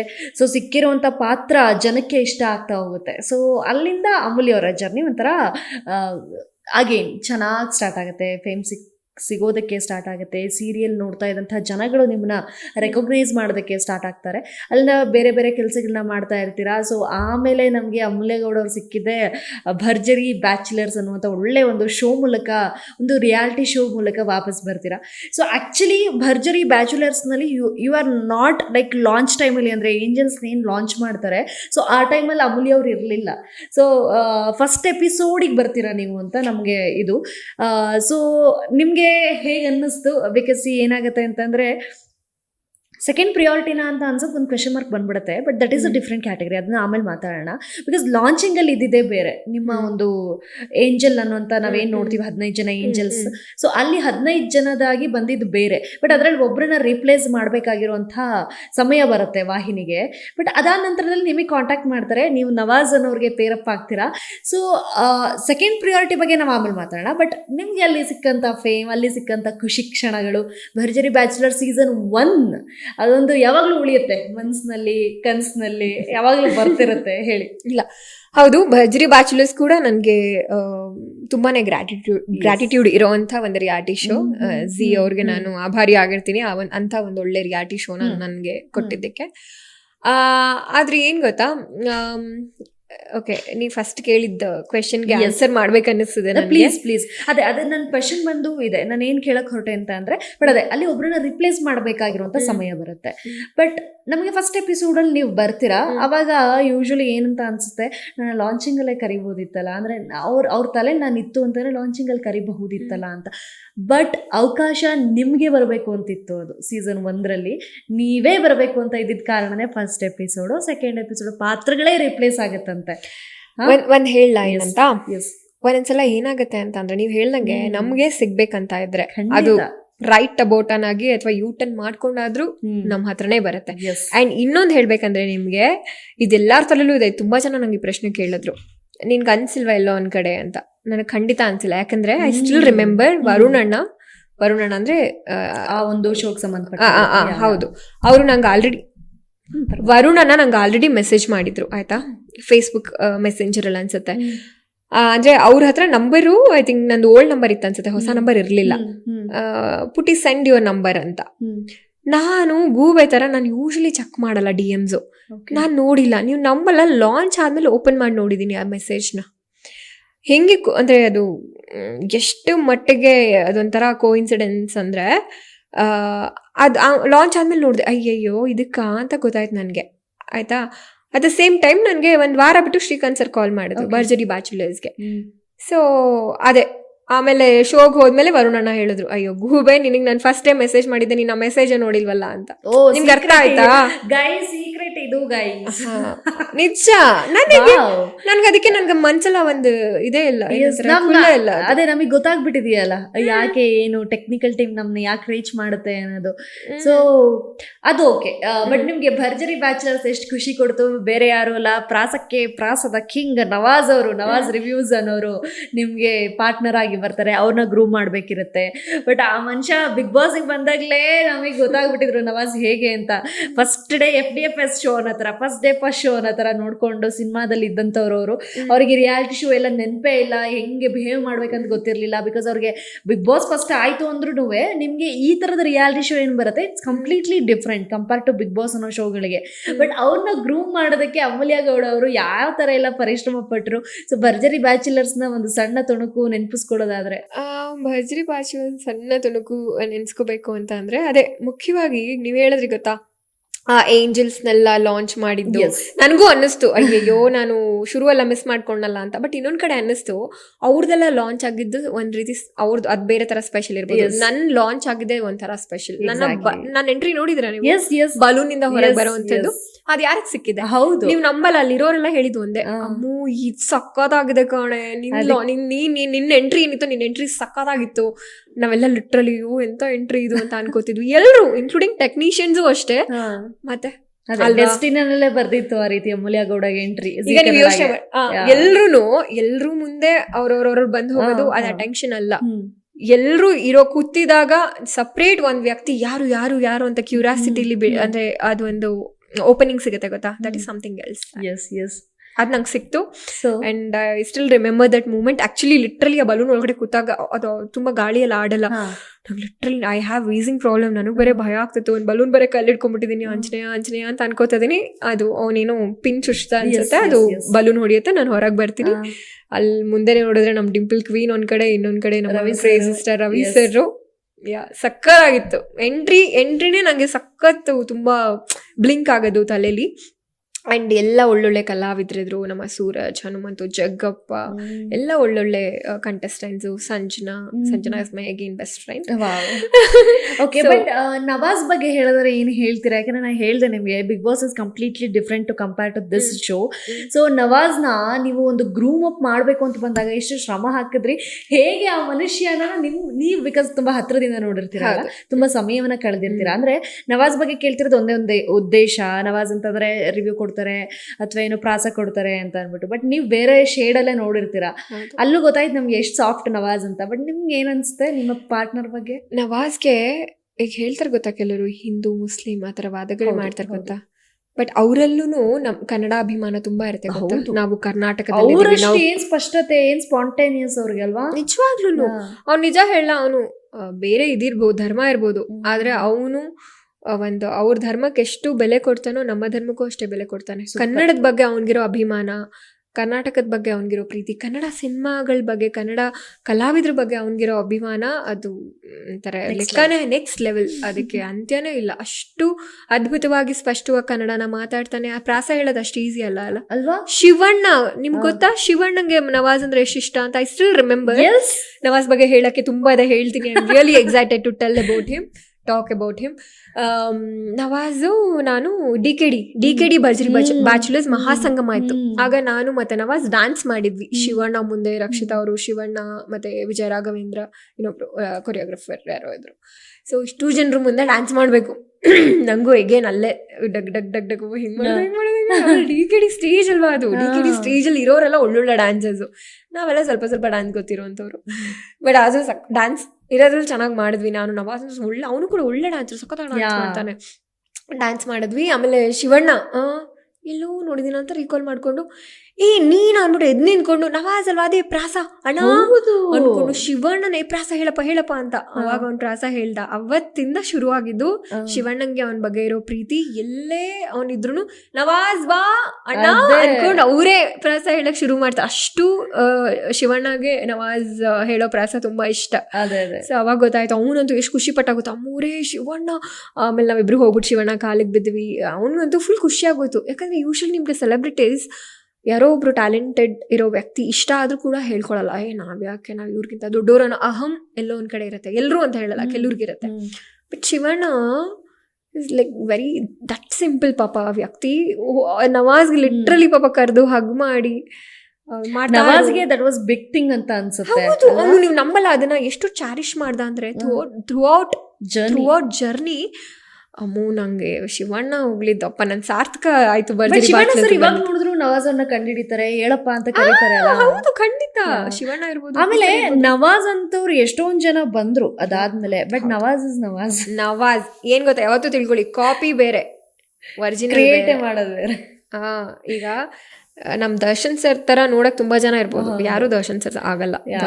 Darshan sir is Darshan sir ಅಷ್ಟೇ. ಹಂಗೆ ಸೊ ಹಾಗಾದ್ರೆ ಭರ್ಜರಿ ಬ್ಯಾಚುಲರ್ಸ್ ಬಗ್ಗೆ ನಾವು ಮಾತಾಡಿದ್ವಿ ಅಂದ್ರೆ ನಿಮ್ಮ ಪಾರ್ಟ್ನರ್ ಬಗ್ಗೆನೂ ನಿಮ್ಗೆ ತುಂಬಾ ಹೆಮ್ಮೆ ಇದೆ. ಖಂಡಿತ ಇದೆ. ತುಂಬಾ ಗ್ರೂಮ್ ಆದ್ರೂ ಅನ್ಸುತ್ತಲ್ಲ ಅಶ್ವಿನ್? ಖಂಡಿತ ಗ್ರೂಮ್ ಆದ್ರೂ. ನಿಮ್ಮ ಕೆಲಸ ನೀವು ನೀಟಾಗಿ ಮಾಡಿದೀರಾ? ಅಲ್ಲಲ್ಲ ಉಗಿತಾ ಇದ್ದ, ಅದೊಂದು ಬ್ಯಾಡ್ ಹ್ಯಾಬಿಟ್ ಇತ್ತು ಅವ್ನಿಗೆ. ಅಲ್ಲೇ ಉಗಿತಿದ್ದ, ಅದನ್ನೆಲ್ಲ ಕಡಿಮೆ ಕಟ್ ಡೌನ್ ಮಾಡಿಸ್ದೆ. ಸಾರಿ, ಇದನ್ನ ನಂಗೇನ್ ಹೇಳಕ್ಕೆ ಏನ್ ತೊಂದ್ರೆ ಇಲ್ಲ, ಅದೊಂದು ಬ್ಯಾಡ್ ಹ್ಯಾಬಿಟ್ ಇತ್ತು. ಆಮೇಲೆ ಒಳ್ಳೆ ಇದೇನ್ ಗೊತ್ತಾ, ಅವ್ನಿಗೆ ತುಂಬಾ ಹೆಣ್ಗರಳಿದೆ. ಆಮೇಲೆ ಯಾರು ಹೆಣ್ಮಕ್ಳದು ಈಗ ಫಾರ್ ಎಕ್ಸಾಂಪಲ್ ದುಪ್ಪಟ್ಟ ಗಿಪ್ಪಟ್ಟ ಹಾಕೊಂಡಾಗ ಏನೋ ಒಂದು ಚೂರು ಪಾರು ಸ್ವಲ್ಪ ನಮ್ಮ ಮೈ ಕಾಣಿಸ್ತದೆ ಅಂದಾಗ ಅವನು ಅಮ್ಮ ಒಂದ್ ಸ್ವಲ್ಪ ಸರಿ ಮಾಡ್ಕೊಳ್ಳಿ ಅಮ್ಮ ಅಂತ ಹೇಳೋ ಅಂಥದ್ದು, ಹುಷಾರು ಅಂತ ಹೋಗೋವಾಗ ಕೈ ಹಿಡ್ಕೊಳ್ಳೋ ಅಂಥದ್ದು. ಅಂದ್ರೆ ಅದೆಲ್ಲ ಮೈನ್ಯೂಟ್ ಪಾಯಿಂಟ್ಸ್ ಒಂದು ಹುಡುಗಂಗೆ ಇರೋ ಅಂಥದ್ದು. ಆಮೇಲೆ ನಿಜ ಹೇಳ, ಅವ್ನು ನನ್ಗೆ ಒಂದು ಒಳ್ಳೆ ತಮ್ಮ ಅಂತ ಹೇಳಕ್ ಇಷ್ಟಪಡ್ತೀನಿ. ಅಲ್ಲ, ಇಷ್ಟಕ್ಕ ಬೇರೆ ಏನೋ ಮಾತಾಡಿ ಇಲ್ಲ ಅಂದ್ರೆ ಹಂಗಲ್ಲ. ನಾನು ಆಕ್ಚುಲಿ ಡಿಕೆಡಿಲಿ ರಕ್ಷಿತಾ ಮ್ಯಾಮ್ ಕೇಳಿದ್ರು ನವಾಜ್ ಎಷ್ಟು ರೊಮ್ಯಾಂಟಿಕ್ ಅಂತ. ನಾನು ಹೇಳ್ದಾಗ madam no in is like my brother ಅಂತ. ನನ್ಗೆ ನವಾಜ್ಗೆ ಒಂದ್ ಸೆಕೆಂಡ್ ಅವಾಗ ರಕ್ಷಿತಾ ಅವ್ರು ಏನ್ ಹೇಳಿದ್ರು ಗೊತ್ತಾ, ಕಳ್ಸಿ ಅಮೂಲ್ಯನ ಸಟ್ಟಿಂದ ಕಳ್ಸಿ ಅಂತ. ಅಂದ್ರೆ ಹಂಗೆ ನಂದು ಒಂದು ಒಂಥರ ಬ್ರದರ್ ಸಿಸ್ಟರ್ ಬಾಂಡಿಂಗ್. ಸೊ ಭರ್ಜರಿ ಬ್ಯಾಚುಲರ್ಸ್ ತುಂಬಾ ಹೇಳ್ಕೊಟ್ಟಿದೆ, ಕಲ್ಸಿದೆ, ಒಳ್ಳೊಳ್ಳೆ ಕ್ಷಣಗಳನ್ನ ನಿಮಗೆ ಇದ್ ಮಾಡಿದೆ. ಸೊ ಇದೆಲ್ಲವೂ ಪ್ರೊಫೆಷನಲ್ ಲೈಫ್ ಆಯ್ತು. ಸೊ ಆಫ್ಟರ್ ಭರ್ಜರಿ ಬ್ಯಾಚುಲರ್ಸ್ ಬೇರೆ ಬೇರೆ ಕೆಲಸಗಳಲ್ಲಿ ಬ್ಯುಸಿ ಆದ್ರಿ. ಅಪ್ಕಮಿಂಗ್ ಪ್ರಾಜೆಕ್ಟ್ಸ್ಗೆ ಈಗ ಅಸಿಸ್ಟೆಂಟ್ ಡೈರೆಕ್ಟರ್ ಆಗಿ ವರ್ಕ್ ಮಾಡ್ತಾ ಇದ್ದೀರಾ. ನೀವು ಹೇಳಿದ್ರಿ ಸೀರಿಯಲ್ ಪ್ರೊಮೋಸ್ಗೆಲ್ಲ ನಾನು ಡೈರೆಕ್ಟರ್ ಆಗಿ ಅಂದ್ರೆ ಅಸಿಸ್ಟೆಂಟ್ ಡೈರೆಕ್ಟರ್ ಆಗಿ ನಾನು ಗೈಡ್ ಮಾಡ್ಕೊಂಡು ವರ್ಕ್ ಮಾಡಕ್ ಸ್ಟಾರ್ಟ್ ಮಾಡಿದೀನಿ ಅಂತ. ಸೊ ಎಲ್ಲವನ್ನೂ ಮಾಡ್ತಿದ್ದೀರಾ ಅಮೂಲ್ಯ ಗೌಡ ಅವರು. ಸೊ ಈಗ ಒಂದಷ್ಟು ಬೇರೆ ಥರದ ಪ್ರಶ್ನೆಗಳನ್ನ ನಾನು ನಿಮಗೆ ಕೇಳಕ್ ಇಷ್ಟಪಡ್ತೀನಿ. Let's talk about social media. ನನಗೆ ನೆನ್ನೆ ನಾನು ಸುರೇಶ್ ಅವ್ರನ್ನ ಇಂಟರ್ವ್ಯೂ ಮಾಡುವಾಗ ಅವ್ರು ಒಂದು ಮಾತು ಹೇಳಿದ್ರು, ಗೋಲ್ಡ್ ಸುರೇಶ್ ಸರ್ ಇಂಟರ್ವ್ಯೂ ಮಾಡುವಾಗ, social media is a power weapon. ಅದು ಇಡೀ ವರ್ಲ್ಡಲ್ಲಿ ಅದನ್ನು ನಮಗೆ ಎಲ್ಲಿಗೆ ಬೇಕಾದ್ರೂ ತೊಗೊಂಡೋಗುತ್ತೆ, ಎಲ್ಲಿಗೆ ಬೇಕಾದ್ರೂ ಮಾಡುತ್ತೆ ಅಂತ. ಡು ಯು ಥಿಂಕ್ ನಾವು ನಟಿ ಆಗೋದಕ್ಕೆ ಅಥವಾ ಇಷ್ಟೆಲ್ಲ ಕೆಲಸ ಮಾಡೋದಕ್ಕೆ ನಾವು ಎಷ್ಟು ಒದ್ದಾಡ್ತಾ ಇರ್ತೀವಿ, ಯಾವುದೋ ಒಂದು ಓವರ್ ನೈಟ್ ರೀಲ್ ಓಡ್ಬಿಡುತ್ತೆ, ಎಷ್ಟೋ ವ್ಯೂಸ್ ಆಗಿಬಿಡುತ್ತೆ, ಮಿಲಿಯನ್ ಗಟ್ಟಲೆ ವ್ಯೂಸ್ ಆಗುತ್ತೆ. ನಾಳೆ ತೊಗೊಂಡು ಬಂದು ಸೀರಿಯಲಿಗೆ ಕೂರಿಸ್ತಾರೆ, ನಾಳೆ ತೊಗೊಂಡು ಬಂದು ಒಳ್ಳೊಳ್ಳೆ ರಿಯಾಲಿಟಿ ಶೋ ಕೂರಿಸ್ತಾರೆ. ಹಿಂಗಾದಾಗ ಎಷ್ಟು ಸೈಕಲ್ ಹೊಡಿತಿರ್ತೀವಿ ನಾವು ನಮ್ಮ ಈ ಪರ್ಸನಲ್ ಲೈಫಲ್ಲಿ. ಅಲ್ಲಿಗೆ ನಾನಿರಬೇಕಿತ್ತು ಅಂತ ಜಸ್ಟ್ ಓವರ್ ನೈಟ್ ಅವ್ರನ್ನ ತೊಗೊಂಡು ಅಲ್ಲಿ ಕೂರಿಸಿದಾಗ, ಬಿಹಿಂಗ್ ಈ ಇಂಡಸ್ಟ್ರಿನಲ್ಲಿ ಇದ್ಕೊಂಡು ಅವ್ರನ್ನ ನೀವು ನೋಡಿದಾಗ ದಟ್ ಈಸ್ ಅವರ ಡೆಸ್ಟಿನಿ, ಅವರ luck, that is completely different part. But ಇಲ್ಲಿ ಕೂತು ನಮ್ಮ ಹಾರ್ಡ್ ವರ್ಕಿಗೆ ಏನು ಬೆಲೆ ಅನ್ನೋ ಪ್ರಶ್ನೆ ಯಾವ ಥರ ನಿಮಗೆ ಅನಿಸಿದ್ಯಾ? ಅನಿಸಿಲ್ಲ ಅಂತಲೂ ಹೇಳಲ್ಲ, ಅನಿಸಿದೆ. ಅಟ್ ದ ಸೇಮ್ ಟೈಮ್ ನಾನು ಯಾವ ಥರ ಮನೋಭಾವನೆ ಇರೋ ಹುಡುಗಿ ಗೊತ್ತಾ, ನಾನೇ ಬೆಳಿಬೇಕು ಅಥವಾ ನಮ್ಮ ಸರೌಂಡಿಂಗ್ ಅಷ್ಟೇ ಬೆಳಿಬೇಕು ಹಂಗಲ್ಲ. ಒಂದು ಮಾತಿದೆ, ಕಿರೀಟ ಒಂದೇ, ತಲೆಗಳಷ್ಟೇ ಚೇಂಜ್ ಆಗತ್ತೆ. ಕಿರೀಟ ಚೇಂಜ್ ಆಗಲ್ಲ ಯಾವತ್ತು, ತಲೆಗಳಷ್ಟೇ ಚೇಂಜ್ ಆಗೋದು. ಸೊ ಒಂದು ಪೀರಿಯಡ್ ಬರ್ತಾ ಅದೇ ನೀವು ಹೇಳ್ದಂಗೆ ಅವರ ಒಂದು ಲಕ್. ಲಕ್ ಇಲ್ಲದೆ, ದೇವರ ಆಶೀರ್ವಾದ ಇಲ್ದಿರ, ಮುಖ್ಯವಾಗಿ ಕಲಾ ಸರಸ್ವತಿ ಎಲ್ಲರೂ ಕರ್ಕೊಳ್ಳಲ್ಲ. ಕೆಲವೊಂದ್ಸಲ ಅಬ್ಸರ್ವ್ ಮಾಡಿ, ನೋಡಕ್ ಸುಂದರವಾಗಿರ್ತಾರೆ, ಒಳ್ಳೆ ಟ್ಯಾಲೆಂಟೆಡ್ ಇರ್ತಾರೆ, ಹುಡುಗಿ ಆಗ್ಲಿ ಹುಡುಗ ಆಗ್ಲಿ ಚಿಕ್ಕ ಮಗು ಆಗ್ಲಿ ಯಾರೇ ಆಗಿರ್ಲಿ, ಆದ್ರೆ ಅವ್ರಿಗೆ ಅವಕಾಶಗಳೇ ಸಿಗಲ್ಲ. ಅದರರ್ಥ ಹಣೆಯಲ್ಲಿ ಬರ್ಸ್ಕೊ ಬಂದಿರಬೇಕು, ಕಲಾ ಸರಸ್ವತಿ ಬಾ ಅಂತ ಕರಿಬೇಕು, ಆವಾಗ ಮಾತ್ರನೇ ಸಾಧ್ಯ. ನಾನೇ ಹೇಳ್ದೆ ನನಗೆ ಆಕ್ಟ್ರೆಸ್ ಆಗ್ಬೇಕು ಅನ್ನೋ ಒಂದು ಮನೋಭಾವನೆ ಖಂಡಿತ ಇರಲಿಲ್ಲ ಅಂತ. ಆದ್ರೆ ಕರ್ಸ್ಕೊಂಡ್ರು, ನಾನು ಮಾಡಿದ್ದೀನಿ, ಒಳ್ಳೊಳ್ಳೆ ಪಾತ್ರಗಳು ಮಾಡಿದ್ದೀನಿ, ಮುಂದೆ ಮಾಡ್ತಿದ್ದೀನಿ, ಅಂದ್ರೆ ಮಾಡ್ಬೋದು, ಇನ್ನು ಒಳ್ಳೊಳ್ಳೆ ಪಾತ್ರಗಳು ಗೊತ್ತಿಲ್ಲ, ಡಿಪೆಂಡ್ಸ್. ಸೊ ಬೆಳೀಲಿ, ಎಲ್ಲರೂ ಬೆಳಿಬೇಕು. ಇರೋದು ಒಂದು ತುಂಬಾ ಚಿಕ್ಕ ಜೀವನ, ಯಾರ್ಯಾರು ಬೆಳಿಬೇಕು ಎಲ್ಲರೂ ಬೆಳಿಲಿ. ಬಟ್ ನೀವು ಹೇಳಿದ ಪ್ರಕಾರ ನಂಗೆ ಅನ್ಸಿದೆ, ಇಲ್ಲ ಅಂತ ಅನ್ಸಿಲ್ಲ. ಅಂದ್ರೆ ನನ್ನ ರೀತಿಲಿ ಯೋಚನೆ ಮಾಡಿಲ್ಲ. ಎಷ್ಟೊಂದು ಜನ ಇದ್ದಾರೆ ನನ್ನ ಫ್ರೆಂಡ್ಸ್ಗಳೇ ಪಾಪ ಇನ್ನೂ ಸ್ಟ್ರಗಲ್ ಮಾಡ್ತಿರೋ ಅಂಥವ್ರು, ಮತ್ತೆ ಥಿಯೇಟರ್ ಆರ್ಟಿಸ್ಟ್ಗಳು. ಒಂದು ಅವಕಾಶ ಸಿಕ್ಕಿದ್ರೆ ಸಾಕು ತೆರೆ ಮುಂದೆ ಬರೋದಕ್ಕೆ ಅನ್ನೋ ಕಾರಣದಿಂದ ಅಂಥವ್ರನ್ನೆಲ್ಲ ಯಾಕೆ ಗುರುಸ್ತಿಲ್ಲ? Why only social media, Instagram? ಆಮೇಲೆ ಓವರ್ ನೈಟ್ ಏನು ಸ್ಟಾರ್ಡಮ್ ಬರುತ್ತೆ, ಅದು ಪೂರ್ತಿಯಾಗಿ ನಮ್ಮ ಓವರ್ ಆಲ್ ಲೈಫಲ್ಲಿ ಉಳ್ಕೊಳ್ಳುತ್ತೆ ಅನ್ನೋದನ್ನು ನಾವು ಅದನ್ನ ಎಕ್ಸ್ಪೆಕ್ಟ್ ಮಾಡೋಕ್ಕಲ್ಲ. ಬಿಕಾಸ್ ಹಂಗೆ ಬಂದು ಹಂಗೆ ಹೋಗಿರೋರು ತುಂಬಾ ಜನ ಇದ್ದಾರೆ. ಹೌದು, ತುಂಬಾ ಇದೆ. ನೀವು ಬೇಕಂದ್ರೆ ಕೇಳಿ, ಈ ಓವರ್ ನೈಟ್ ಆ ಸ್ಟಾರ್ಡಮ್ ಬಂದಿರೋಂಥ ವ್ಯಕ್ತಿಗಳು ಅಥವಾ ಫೇಮ್ ಬಂದಿರೋಂಥ ವ್ಯಕ್ತಿಗಳನ್ನ ಇಂಟರ್ವ್ಯೂ ಮಾಡಿ, ಅವ್ರಿಗೆ ಒಂದು ಆ ಸೈಕಲ್ ಹೊಡೆದಿರೋಂಥ 100 ಆಡಿಷನ್ಸ್ ಕೊಟ್ಟಿರೋವಂಥದ್ದು, ರಿಜೆಕ್ಟ್ ಆಗಿರೋವಂಥ ಅನುಭವಗಳೇ ಇರಲ್ಲ. ಅದು ಯಾವತ್ತೂ ನಿಮಗೆ ಚಿನ್ನ ಅದೇನೋ ಹೇಳ್ತಾರಲ್ಲ ಆದಷ್ಟು ಅದು ಚಿನ್ನ ಮಾಡೋಕ್ಕಿಂತ ಮುಂಚೆ ಅದನ್ನ ಚೆನ್ನಾಗಿ ಕಾಯಿಸಿ ತಟ್ಟಿ ಇದು ಮಾಡ್ತಾರೆ ಗೊತ್ತಾ, ಆವಾಗಲೇ ಪಕ್ವ ಆಗೋದು. ನಿಮ್ಗೆ ಎಗ್ದಡಮ್ ಏನು ಒಂದು ಎಕ್ಸ್ಪೀರಿಯನ್ಸೇ ಇಲ್ದಿರ ಬಂದಾಗ ನಿಮ್ಗೆ ಅದನ್ನ ನೀವು ಹೆಂಗೆ ಸಸ್ಟೈನ್ ಆಗ್ಬೇಕು, ಆ ಒಂದು ಫೇಮ್ನ ಹೆಂಗ್ ಉಳಿಸ್ಕೋಬೇಕು ಅನ್ನೋದು ಗೊತ್ತಿರಲ್ಲ, ಅದ ಅರ್ಧಕ್ಕೆ ಹೋಗ್ಬಿಡತ್ತೆ. ಎಲ್ರಿಗೂ ಅರ್ಧಕ್ಕೆ ಹೋಗಲ್ಲ, ಕಲ್ತ್ಕೊಂಡ್ರೆ ಉತ್ತಮ. ಹೆಂಗೆ ಉಳಿಸ್ಕೋಬೇಕು ಅನ್ನೋದನ್ನ ಕಲ್ತ್ಕೊಂಡ್ರೆ ಉತ್ತಮ. ಇಲ್ಲ ಅಂದ್ರೆ ತುಂಬಾ ಕಷ್ಟ. ಈಗ ನೀವು ಯಾವ್ದೋ ಒಂದು ಲ್ಯಾಂಬರ್ಗಿನಿನೋ ಅದೋ ಒಂದು ಒಳ್ಳೆ ಪಾಶ್ ಕಾರ್ ತಗೋತೀರಾ, ಅದನ್ನ ಶಡ್ಡಲ್ಲಿ ಹೋಗಿ ನಿಲ್ಸ್ಬಿಟ್ರೆ, ಅಥವಾ ಒಂದಿನ ಓಡಿಸ್ಬಿಟ್ಟು ಗಲೀಜ್ ಆಗ್ಬಿಡುತ್ತಪ್ಪ ನಾನು ಓಡಿಸಿದ್ರೆ ಅಂತ ಅಂದ್ಬಿಟ್ಟು ಶೆಡ್ಡಲ್ ಹಾಕ್ಬಿಟ್ರೆ ಏನಾಗುತ್ತೆ ಅದ್ರ ಕತೆ. ಇನ್ನೊಂದು ವಿಷಯ ಏನಂದ್ರೆ ಸೋಷಿಯಲ್ ಮೀಡಿಯಾದಲ್ಲಿ ಒಂದಷ್ಟು ಜನ ನಮ್ಗಳಿಗೆ ಇದೆ ಇನ್ಫ್ಲೂಯೆನ್ಸರ್ಸ್, ರೀಲ್ ಸ್ಟಾರ್ಸ್, ಸಕದ ರೀಲ್ಸ್ ಮಾಡ್ತಾರೆ, ಹೆಂಗ್ ಕ್ವಾಲಿಟಿ ರೀಲ್ಸ್ ಮಾಡ್ತಾರೆ, ಇದೆಲ್ಲ ಇದೆ. ಇದು ಹೇಗೆ ಹೇಳೋದು ಗೊತ್ತಾಗ್ತಾ ಇಲ್ಲ. ಅಂದರೆ ಆ ಸೋಷಿಯಲ್ ಮೀಡಿಯಿಂದ ಅವರು ದುಡಿಯೋ ದುಡ್ಡಿದೆಯಲ್ಲ, ನಾವು ಇಷ್ಟು ಸೈಕಲ್ ಹೊಡೆದಾಗ್ಲೂ ನಮಗೆ ಆ ಪೇಮೆಂಟ್ಸ್ ನಾವೇನು ಮಾತಾಡ್ತೀವಿ, ಫಿನಾನ್ಷಿಯಲ್ ವೈಸ್ ಏನು ಮಾತಾಡ್ತೀವಿ, ಹೋಗ್ತಾ ಹೋಗ್ತಾ ಸೋಷಿಯಲ್ ಮೀಡಿಯಾ ಅವ್ರನ್ನ ಎಷ್ಟು ಸ್ಟ್ರಾಂಗ್ ಮಾಡುತ್ತೆ ಅಂದರೆ ವಿಚ್ ಈಸ್ ಅಗೈನ್ ಅದರ ಹಿಂದೆನೂ ಹಾರ್ಡ್ ವರ್ಕ್ ಇರುತ್ತೆ. ಕಾನ್ಸೆಪ್ಟ್ ಕುತ್ಕೋಬೇಕು, ಬರೀಬೇಕು, ರೈಟಿಂಗ್ ಮಾಡಬೇಕು, ಕ್ಯಾಮ್ರಾ ಎದುರಿಸ್ಬೇಕು, ಸುಮಾರು ಟೇಕ್ಸ್ ತಗೋಬೇಕು. ಇಟ್ಸ್ ಆ್ಯಸ್ ಯೂಶುವಲ್ ನಾವೇನು ಈ ಕಡೆ ಶೂಟ್ ಮಾಡ್ತಿರ್ತೀವಿ ದೊಡ್ಡ ಟಿ ವಿ ಪರದೆ ಮೇಲೆ ಸಿನಿಮಾ ಥರದ್ದು. ಸೊ ಈ ಥರದ್ದು ಅಲ್ಲಿ ಈಗ ಕ್ವಾಲಿಟಿ ರೀಲ್ಸ್ ಎಲ್ಲ ಬರ್ತಾ ಇದೆ, ಎಲ್ಲ ಫೈನ್. ಬಟ್ ಅಲ್ಲಿ ಸಿಗುವಂತ ಒಂದು ಕೊಲಾಬ್ರೇಷನ್ಸ್ ಪೇಮೆಂಟ್ಸು, ಅಲ್ಲಿ ಸಿಗುವಂತ ಒಂದಷ್ಟು ಬೇರೆ ಬೇರೆ, ಯಾರನ್ನಾದ್ರೂ ಕೇಳಿದ್ರೆ ನಾನು ಅಲ್ಲಿಗೆ ಬರಬೇಕು ಅಂತ ಅಂದ್ರೆ ನಾನು ಇಷ್ಟು ಕೇಳ್ತೀನಿ ಅಂತ, ಅದು ಸ್ಟ್ರಗಲ್ ಮಾಡ್ತಾ ಇರ್ತಾರೆ ಗೊತ್ತಾ. ಇಲ್ಲಿ ಸ್ಟ್ರಗಲ್ ಮಾಡ್ತಿರ್ತಾರೆ ಸುಮಾರು ವರ್ಷಗಳಿಂದ. ಅವ್ರನ್ನ ಕರೆಯೋದಿರ್ಲಿ, ಅವ್ರಿಗೆ ಆ ಪೇಮೆಂಟ್, ಆ ಟ್ರಾನ್ಸ್ಪೋರ್ಟೇಷನ್ ಪೇಮೆಂಟ್ ಕೊಡೋಕ್ಕೂ ಹಿಂದೆ ಮುಂದೆ ನೋಡ್ತಿರ್ತಾರೆ. ಸೊ ಎಷ್ಟು ವ್ಯತ್ಯಾಸ ಇದೆ ಅಂತ ಸೋಷಿಯಲ್ ಮೀಡಿಯಾ ಅಥವಾ ನಾವು ಸ್ಟ್ರಗಲಿಂಗ್ ಜರ್ನಿನ ನೀವು ಅದನ್ನ ಹೆಂಗೆ ಡಿಫೈನ್ ಮಾಡ್ತೀರಾ ಅಂತ. ನಾನು ನನ್ಗದಿಲ್ಲ, ನಂದು ಅರ್ನಿಂಗ್, ನನ್ನ ಕಪ್ ಆಫ್ ಟೀ ಬೇರೆ, ನಾನು ಅದನ್ನ ಇಟ್ಕೊಂಡಿಲ್ಲ. ಆಮೇಲೆ I am not at all that active on social media. ಸ್ಟೋರಿಗಿರಿ ಹಾಕ್ತೀನಿ ಬಿಟ್ರೆ ಜಾಸ್ತಿ ಪೋಸ್ಟ್ ಮಾಡೋವಂಥದ್ದು, ರೀಲ್ಸ್ನು ಎಲ್ಲ ಕಡಿಮೆ. ಬಟ್ ಇವಾಗಿದೆ ತಲೆಯಲ್ಲಿ, ಓಕೆ ಏನೋ ಒಂದು ಮಾಡೋಣ ನನ್ನ ತಲೆಯಲ್ಲಿ ಓಡ್ತಾ ಇದೆ ಅಷ್ಟೇ. ಅದರಿಂದ ಅರ್ನಿಂಗ್ ಮಾಡ್ಕೋಬೇಕನ್ನೋದಿಲ್ಲ. ಡಿಪೆಂಡ್ಸ್, ಎಗೇನ್ ನಾನು ಹೇಳ್ತಿಲ್ವಾ, it's all about luck, destiny, ಆ ಥರ. ಈಗ ಫಾಲೋವರ್ಸ್ ಇರೋರಿಗೆಲ್ಲ ಅರ್ನಿಂಗ್ ಬರ್ತಿದೆ ಅಂತ ಹೇಳಕ್ಕಲ್ಲ. ಎಷ್ಟೊಂದು ಜನಕ್ಕೆ ಪಾಪ ಮಿಲಿಯನ್ಸ್ ಸಬ್ಸ್ಕ್ರಿಪ್ಷನ್ಸ್ ಇದೆ, ಬಟ್ ಅವ್ರಿಗೆಲ್ಲ ಕೆಲವೊಬ್ರಿಗೆ ಯೂಟ್ಯೂಬಿಂದ ಅರ್ನಿಂಗ್ಸೇ ಇಲ್ವಂತೆ ಕೆಲವ್ರಿಗೆ. ಏನ್ ಹೇಳ್ತೀರಾ? ಸೊ ಆಮೇಲೆ ಹೇಳಿದ್ದೆಲ್ಲ ನಿಜ ಅಲ್ಲ, ಅದನ್ನ ತಿಳ್ಕೊಳ್ಳಿ. ಆ ವ್ಯಕ್ತಿ ಹತ್ರ ನಾವು ಕುತ್ಕೊಂಡು ವ್ಯಕ್ತಿಗತವಾಗಿ ನೋಡಿದಾಗ್ಲೇ ನಮಗೆ ಗೊತ್ತಾಗೋವಂಥದ್ದು. ಅಂಟಿಲ್ ಅನ್ಲೆಸ್ ನಿಮ್ಗೆ ಏನೋ ಕ್ಯಾಮ್ರಾ ಇದೆ, ಮೈಕ್ ಇದೆ ಅಂದ್ಬಿಟ್ಟು ಬಾಯಿಗೆ ಬಂದಂಗೆ ಬಡ್ಕೊಳ್ಳೋದಲ್ಲ, ಅಥವಾ ಹೇಳಿದ್ದೆಲ್ಲ ನಮ್ ಕೊಡೋರು ದಡ್ರು ಅಷ್ಟೇ. ಸಿಂಪಲ್ ಇದೆ ಹೇಳ್ತೀನಿ, ಹಂಗಿರಲ್ಲ. ತಗೋತಿರೋದು 100 ರೂಪಾಯಿ, ತಿನ್ನೋದು ಮೊಸರನ್ನ, ಹೇಳೋದ್ ಬಿರಿಯಾನಿ, ಹಂಗಲ್ಲ ಅಷ್ಟೇ. ಇಷ್ಟ ಹೇಳಕ್ ಇಷ್ಟಪಡ್ತೀನಿ. ನಾನು ಕ್ವಶನ್ ಕೇಳಿದ ಒಂದೇ ಉದ್ದೇಶ, ಬಿಕಾಸ್ ನೀವು ಮಲ್ಟಿಪಲ್ ಟಾಸ್ಕ್ ಮಾಡ್ತಾ ಇದ್ರ, ಸ್ಟ್ರಗಲ್ ಮಾಡ್ತಾ, ಇನ್ನೂ ಸ್ಟ್ರಗಲ್ ಹೆಂಗಿದೆ ಅಂದ್ರೆ ಎಂತೆಂತ ಒಳ್ಳೆ ಶೋಗೆ ಹೋಗಿ ನೀವು ಅಲ್ಲಿ ಏನೋ ಲಾಂಚ್ ಆದ್ರೂನು ಅಮೂಲ್ಯ ಗೌಡ ಅವರು ಇನ್ನೂ ಸ್ಟ್ರಗಲ್ ಮಾಡ್ತಾ ಇದ್ದಾರೆ. ಒಳ್ಳೊಳ್ಳೆ ಧಾರಾವಾಹಿಗಳನ್ನ ಪಡ್ಕೊಳ್ಳೋದಕ್ಕೆ, ಒಂದು ಸ್ಥಾನವನ್ನ ಗಿಟ್ಟಿಸ್ಕೊಳ್ಳೋದಕ್ಕೆ ಇಂಡಸ್ಟ್ರಿನಲ್ಲಿ ನಿಮ್ಮ ಶ್ರಮ ತುಂಬಾ ಇದೆ. ಬಟ್ ಈಗ ಅಸಿಸ್ಟೆಂಟ್ ಡೈರೆಕ್ಟರ್ ಆಗಿ ಗೊತ್ತಾಗಿದ್ದಾರೆ, ವಾಯ್ಸ್ ಓವರ್ ಆರ್ಟಿಸ್ಟ್, ಇದೆಲ್ಲ ಗೊತ್ತಾಗಿದ್ದಾರೆ.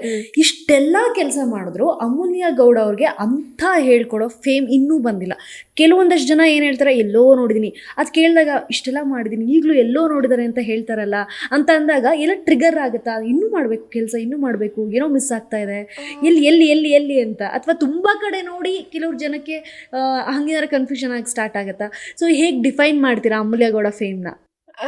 ಹೆಂಗ್ ಡಿಫೈನ್ ಮಾಡ್ತೀನಿ ಅಂದ್ರೆ, ಹೌದು ಕನ್ಫ್ಯೂಷನ್ ಆಗುತ್ತೆ. ಯಾಕೆ ಗೊತ್ತಾ, I mean to serials, I mean to ads, I mean to multitasker ಆಗಿರೋದ್ರಿಂದ ಜನಕ್ಕೆ ಏನಂದ್ರೆ, ಓಕೆ ಇವ್ರೇನಾ ಅದು, ಅಥವಾ ಅವ್ರು ಬೇರೆ ಇವ್ರು ಬೇರೆನಾ ಅನ್ನೋ ಕನ್ಫ್ಯೂಷನ್. ಅದ್ ನಾನೇ ಮಾಡ್ಕೊಂಡಿರೋದು, ಯಾಕಂದ್ರೆ ನನ್ ಒಂದೇ ಕಡೆ ಇಲ್ಲ, ಅದ್ ನನ್ ತಪ್ಪು. ಎಲ್ಲಾ ಕಡೆನೂ ಇರೋದ್ರಿಂದ ಅವ್ರು ಕನ್ಫ್ಯೂಸ್ ಆಗೋದು ಸಹಜ ಅಲ್ವಾ, ಬಹುಶಃ ಅದಿರುತ್ತೆ.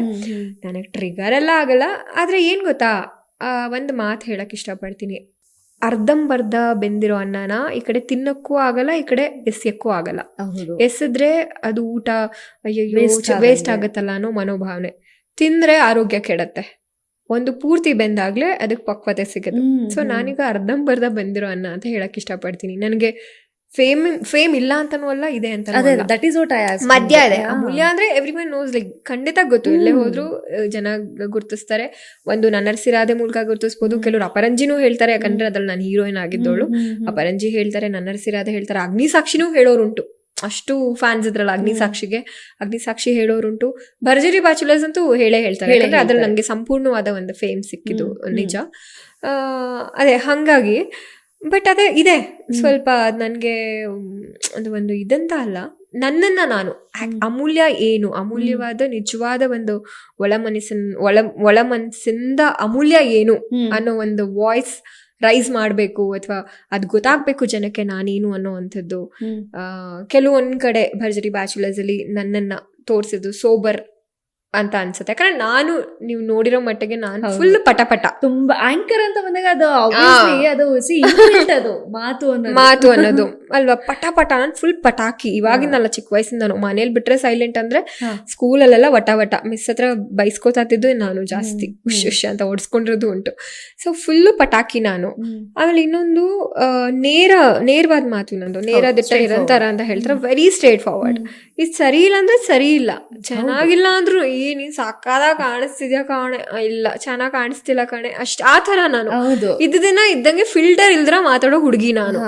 ಬಟ್ ಎಲ್ಲೋ ಒಂದ್ ಕಡೆ ಭರ್ಜರಿ ಬ್ಯಾಚುಲರ್ಸ್ ಅಲ್ಲಿ ನನಗನ್ಸಿದ್ದು, ನನ್ನ ಸ್ವಲ್ಪ ಸೋಬರ್ ಆಗಿ ಅವ್ರು ಮಾಡಿದ್ರ ನಾನೇ ಇದನ್ನ ಮಂಕ್ ಆಗ್ಬಿಟ್ನ ಏನೋ ಗೊತ್ತಿಲ್ಲ. ಬಟ್ ನಾನ್ ಮಂಕ್ ಆಗಿ ಕೂರೋ ಹುಡ್ಗಿನೇ ಅಲ್ಲ. ಬಟ್ ನಂಗೆ ಹಂಗ ಅನಿಸ್ತು, ಅಥವಾ ಅದು ನನ್ ಟೈಪ್ ಅಲ್ವೋ ಏನೋ ಗೊತ್ತಿಲ್ಲ. ಸ್ವಲ್ಪ ನಾನ್ ಮಂಕ್ ಆಗೋ ತರ ಅಲ್ಲಿ ಏನ್ ಸಿಚುವೇಶನ್ಸ್ ಬಂತೋ ನನಗೆ ಗೊತ್ತಿಲ್ಲ, ಆ ತರ ಅನ್ಸ್ಬಿಡ್ತು ನನ್ಗೆ. ಹಾಗಾಗಿ ಅದು ಜನಕ್ಕೆ ಅಯ್ಯೋ ಪಾಪ I am not at all ಅಯ್ಯೋ ಪಾಪ. ಅಯ್ಯೋ ಪಾಪ ಅಲ್ಲ, ನಾನು ಐ ಆಮ್ ಬಿಂದಾಸ್ ಚಿಲ್ಡ್ ಅಂಡ್ ನಾನ್ ಅಂದ್ರೆ ಇಂಡಿಪೆಂಡೆಂಟ್ ಆಗಿ ನನ್ನ ಕೆಲ್ಸಗಳನ್ನ ನನ್ನ ಇದನ್ನ ಏನೋ ಗುರಿ ಇಟ್ಕೊಂಡು ಮಾಡ್ತಿರೋ ಹುಡುಗಿ. ಅಯ್ಯೋ ಪಾಪ ಖಂಡಿತ ಅಲ್ಲ, ನಂಗೆ ಯಾರ್ದು ಅಯ್ಯೋ ಪಾಪ ಬೇಡ. ಅಪ್ಪ ಅಮ್ಮ ಇಲ್ಲ ಅಂದ ತಕ್ಷಣ ಅಯ್ಯೋ ಪಾಪ ಖಂಡಿತ ಅಲ್ಲ. ದೇವ್ರು ಇರ್ತಾರೆ, ಅಪ್ಪ ಅಮ್ಮ ಇಲ್ದವ್ರಿಗೆ ದೇವ್ರು ನಡ್ಸ್ಕೊಂಡು ಹೋಗ್ತಾರೆ. ಸೊ ಇದು ನನ್ನ ಕಾನ್ಸೆಪ್ಟ್. ಸೊ ಅದೇ ನನ್ನನ್ನ ನಾನೇನು ಅಂತ ಜನಕ್ಕೆ ಪಡಿಸೋದಕ್ಕೆ ನಂಗೆ ಒಂದು ವೇದಿಕೆ ಕರೆಕ್ಟಾಗಿ ಸಿಕ್ಕಿಲ್ಲ ಅನ್ನೋ ಒಂದು ಚಿಕ್ಕ ನೋವಿದೆ ಅಷ್ಟೇ. ಅದೇ ನಾನು ಅದಕ್ಕೆ ಕೇಳಿ, ತುಂಬ ಮಲ್ಟಿಪಲ್ ಟಾಸ್ಕ್ ಮಾಡ್ತೀರಾ, ಆ್ಯಂಕರಿಂಗ್ ಜರ್ನಿ ಅಂತ ಹೇಳಿದ್ರಿ. ಸೊ ಆ್ಯಂಕರಿಂಗು ಮಾಡ್ತೀರಾ, ಎಲ್ಲ ಕಡೆ ಇದ್ದಾಗ್ಲೂ ಜನ ಇನ್ನೂ ನಮ್ಮನ್ನ ಗುರ್ತಿಡಿಯೋದಕ್ಕೆ ಸ್ವಲ್ಪ ಕಷ್ಟಪಡ್ತಾರೆ ಅಂತ ಅಂದಾಗ ನಮಗೆ ಒಂದು ಪ್ರಶ್ನೆ ಆಗ್ಬಿಡುತ್ತೆ, ಇನ್ನು ಹಿಂದೆ ಉಳಿದಿದ್ದೀನಾ, ಯಾರ್ಯಾರೋ ಮುಂದೆ ಹೋಗ್ತಾರೆ, ನಾವೆಲ್ಲೋ ಹಿಂದೆ ಎಷ್ಟೇ ಮಾಡಿದ್ರು ಅದು ಹಿಂದೆ ಎಳಿತಾ ಇದೆಯಾ, ಏನು ಮಾಡೋದು ಎತ್ತ ಅಂತ. ಅಥವಾ ಈ ಅವಕಾಶಗಳೆಲ್ಲ ಕೆಲವೊಮ್ಮೆ ನಮಗೆ ಡೈಲಿ ಸಿಗಲ್ಲ. ಅಂದರೆ ಒಂದು ಸೀರಿಯಲ್ ಅಂದರೆ 3 years ಹೋಗುತ್ತೆ, ಸೀರಿಯಲ್ ಇಲ್ಲ ಅಂದರೆ ಏನು, ಒಂದು ಶೋ ಸಿಗುತ್ತೆ, ಆ್ಯಂಕರಿಂಗ್ ಮಾಡ್ತೀರಾ, ಆಮೇಲೆ ಏನು, ಕಾಂಟ್ಯಾಕ್ಟ್ಸ್ ಇತ್ತು, ಚೆನ್ನಾಗಿ ಮಾಡಿದ್ರೆ ಕರೀತಾರೆ, ಚೆನ್ನಾಗಿ ಮಾಡಿಲ್ಲ ಅಂತಂದರೆ ಯಾರೂ ನಮ್ಮನ್ನ ಮತ್ತೆ ಹಿಂತಿರುಗಿ ನೋಡೋದೇ ಇಲ್ಲ. ಸೊ ಈ ಥರ ಟೈಮಲ್ಲಿ ಅಮೂಲ್ಯ ಗೌಡರು ಯಾವತ್ತಾದರೂ ಅನಿಸಿದ್ಯಾ, this is not my platform, I think ನಾನು LLB ಕಮ್ಪ್ಲೀಟ್ ಮಾಡಬೇಕಿತ್ತು, ನಾನು ಲಾಯರ್ ಆಗಬೇಕಿತ್ತು, ಇಲ್ಲ ಯಾವತ್ತಾದ್ರೂ ಈ ತರ ಅಮೂಲ್ಯ ಗೌಡ ಅವ್ರಿಗೆ? ನಾನು ನಿಮ್ಗೆ ಹೇಳ್ದಂಗೆ, ನಾನು ಮನುಷ್ಯನ ನಂಬಲ್ಲ, ನಾನು ನಂಬಿರೋದು ಒಂದೇ ದೇವ್ರು. ಐ ಮೀನ್ ನಮ್ ಬಾಸ್ ಆಂಜನೇಯ. ನಾನು ಹೇಳಲ್ವಾ, ಯಾರ್ಯಾರು ಬಾಸ್ ಗೊತ್ತಿಲ್ಲ, ನನಗ್ ನನ್ನ ಬಾಸ್ ಅಂದ್ರೆ ಅದು ಆಂಜನೇಯ. ನಾನು ದೇವ್ರನ್ನ ನಂಬ್ಕೊಂಡು ಬಂದಿರೋ ಹುಡುಗಿ ಇಲ್ಲಿವರೆಗೂ. ನನ್ಗೆ ಇದುವರೆಗೂ ದೇವ್ರು ಯಾವತ್ತೂ ಖಾಲಿ ಹೋಟೆಲ್ ಮಲಗಿಸಿಲ್ಲ. ದಟ್ ಮೀನ್ಸ್ ಖಾಲಿ ಕೈಯಲ್ಲಿ ಕೂರ್ಸಿಲ್ಲ. ಟಚ್ ವುಡ್, ಏನೋ ಒಂದು ಕೆಲಸ ಬರೋವಂಥದ್ದು. ನಾನು ಏನು ಕೇಳಿ ಮಲ್ಟಿ ಟಾಸ್ಕರ್ ಇದಕ್ಕೇನೆ. ಹೌದು ಹೌದು ಅಷ್ಟೇ. ನಿಮ್ಗೆ ಅಂದ್ರೆ ನಿಮ್ಗೆ ಹಸಿವಿದ್ದಾಗ ನಿಮ್ಗೆ ಒಂದೇ ಮಾಡ್ಕೊಂಡು ಕೂರ್ಸಲ್ಲ ಅದು. ಕರೆಕ್ಟ್. ಅವಾಗ್ಲೇ ನೀವು ಮಲ್ಟಿ ಟಾಸ್ಕರ್ ಆಗೋವಂಥದ್ದು. ನಿಮ್ಗೆ ನಿಮ್ದೇ ಕಮಿಟ್ಮೆಂಟ್ಸ್ ಇರುತ್ತೆ. ಈಗ ನನ್ನ ಕಾರ್ ಲೋನ್ ಕಟ್ಬೇಕಾಗಿರುತ್ತೆ, ನಾವು ಮನೆ ಬಾಡಿಗೆ ಕಟ್ಬೇಕಾಗಿರ್ಬೋದು, ಅಥವಾ ಬಟ್ಟೆಗಳು ತಗೊಳ್ಳೋದಿರ್ಬೋದು, ಅಥವಾ ಇನ್ನೊಂದು ಹೆಣ್ಮಕ್ಳಿಗೆ ತುಂಬಾ ಎಲ್ಲಾನು ಇರುತ್ತೆ. ನಮ್ಮನ್ನ ನಾವು ನೋಡ್ಕೋಬೇಕು. ಈಗ ನಾನು ಇಂಡಿಪೆಂಡೆಂಟ್ ಅಂದಾಗ ನಾನೇ ನೋಡ್ಕೋಬೇಕು. ಯಾರೋ ತಂದ್ಕೊಡ್ತಿದಾರೆ ಅಪ್ಪ ಅಮ್ಮ, ಅದು ಬೇರೆ ಪ್ರಶ್ನೆ. ಎಲ್ಲಾನು ನೀನೇ ನಿಭಾಯಿಸ್ಬೇಕಂದಾಗ ನೀನ್ ಮಾಡ್ಲೇಬೇಕು. ಯಾರು ಶುಗರ್ ಡ್ಯಾಡಿನೋ ಶುಗರ್ ಮಮ್ಮಿನೋ ಯಾರು ಇಲ್ಲ ಗುರು ನನಗೆ to give money or something ಅಷ್ಟೇ. ಸೊ ಲೈಫ್ನ ತುಂಬ ಇಂಡಿಪೆಂಡೆಂಟ್ ಆಗಿ ಲೀಡ್ ಮಾಡ್ತಾ ಇದ್ದಾರೆ ಒಬ್ಬ ನಟಿಯಾಗಿ. ಬೆಂಗಳೂರು ಅನ್ನೋಂಥ ಒಂದು ದೊಡ್ಡ ಊರಿನಲ್ಲಿ ಒಬ್ಬ ನಟಿಯಾಗಿ ಇಂಡಿಪೆಂಡೆಂಟ್ ಆಗಿ, ಅಪ್ಪ ಅಮ್ಮನ ಸಪೋರ್ಟ್ ಇಲ್ಲ, ಅದನ್ನು ನಾನು ಮೆನ್ಷನ್ ಮಾಡಲೇಬೇಕು.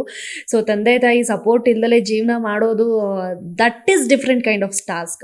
ಎಷ್ಟೋ ಜನ ಅಪ್ಪ ಅಮ್ಮ ಇದು ನಾನು ತುಂಬ ಕಷ್ಟಪಟ್ಟಿದ್ದೀನಿ ಗೊತ್ತಾ, ನಾನು ಹೆಂಗೆ ಬಂದಿದ್ದೀನಿ ಗೊತ್ತಾ ಅಂತ ಹೇಳಿದಾಗ ಅಟ್ಲೀಸ್ಟ್ ಯು ಹ್ಯಾವ್ ಸಮಥಿಂಗ್ ಅಲ್ಲ, ನಿಮ್ಮ ಹಿಂದೆ ನಿಂತ್ಕೊಳ್ಳೋರು.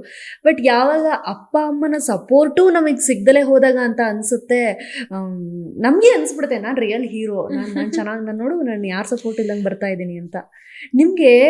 ನೀವು ಅದ್ರ ಬಗ್ಗೆ ಹೇಳಿ, ನಿಮ್ಮ ಅಪ್ಪ ಅಮ್ಮ ಸಪೋರ್ಟು ನೀವು ಎಷ್ಟೊಂದು ಕಡೆ ಹೇಳ್ಕೊಂಡಾಗ, ಐ ಥಿಂಕ್ ಭರ್ಜರಿ ಬ್ಯಾಚುಲರ್ಸಲ್ಲಿ ಕೂಡ ವಾಣಿ ಅಮ್ಮ ಹಾಗೆ ನಿಮ್ಮ ಅಣ್ಣ ಬಂದಿದ್ರು. ಸೊ ಅಪ್ಪ ಅಮ್ಮ ಅನ್ನೋ ಒಂದು ಎಲ್ಲೂ ನೀವು ಹೇಳ್ಕೊಳ್ಳೋಕ್ಕೂ ಬಯಸಿಲ್ಲ ಇದು. ಸೊ ವಾಟ್ಸ್ ಆನ್ ನಿಮ್ಮ ಥಾಟ್ಸ್ ಏನು ಇದ್ರ ಮೇಲೆ ಅನ್ನೋ ಥರ? ಮೊದಲನೇದಾಗಿ ನಾನು ಆಗ್ಲೇನೂ ಹೇಳ್ದೆ, ಇವಾಗಲೂ ಹೇಳ್ತೀನಿ, ಯಾರು ಇಲ್ದೋರವ್ರಿಗೆ ಮೇಲೊಬ್ಬ ಇರ್ತಾನೆ, ದೇವ್ರು. ನಂಗೆ ಬುದ್ಧಿ ಬಂದಾಗಿಂದನೂ ಅದೇ, ನಂಗೆ ಅಪ್ಪ ಅಮ್ಮನ ಪ್ರೀತಿ ಚಿಕ್ಕಳಿದಾಗ್ಲೂ ಸಿಕ್ಕಿಲ್ಲ. ಮನೇಲಾಗೋಂತ ಆಗ್ತಿದ್ದಂತಹ ಕೆಲವೊಂದು ಘಟನೆಗಳು, ಫೈಟ್ಸು, ಅದರಿಂದ ನನಗೆ ಅಮ್ಮ ಮಂಗ ಕುತ್ಕೊಂಡ್ಬಿಡೋರು. ನಂಗೆಲ್ಲೂ ಆ ಒಂದು ಪ್ರೀತಿ ಅಪ್ಪನಿಂದ ಅಮ್ಮನಿಂದ ಸಿಕ್ಕೇ ಇಲ್ಲ. ಅಪ್ಪ ಯಾವಾಗಲೂ ಹೆದರ್ಸೋರು, ಹೊಡೆಯೋರು ಆ ಥರ ಇರ್ತಿತ್ತು. ಅಮ್ಮನ ಕಡೆಯಿಂದನೂ ಪ್ರೀತಿ ಇಲ್ಲ. ಅಂದರೆ ಹಾಗೆ ಒಂಥರ ಅಪ್ಪ ಅಮ್ಮನ ಪ್ರೀತಿ ಅಂತ ನಾನು ನೋಡಿದ್ದು ಎಲ್ಲಿ ಗೊತ್ತಾ, ನೀವು ನಂಬ್ತೀರಾ ಬಿಡ್ತೀರಾ, ಸೀರಿಯಲ್ಸ್ ಶುರು ಮಾಡಿದಾಗ.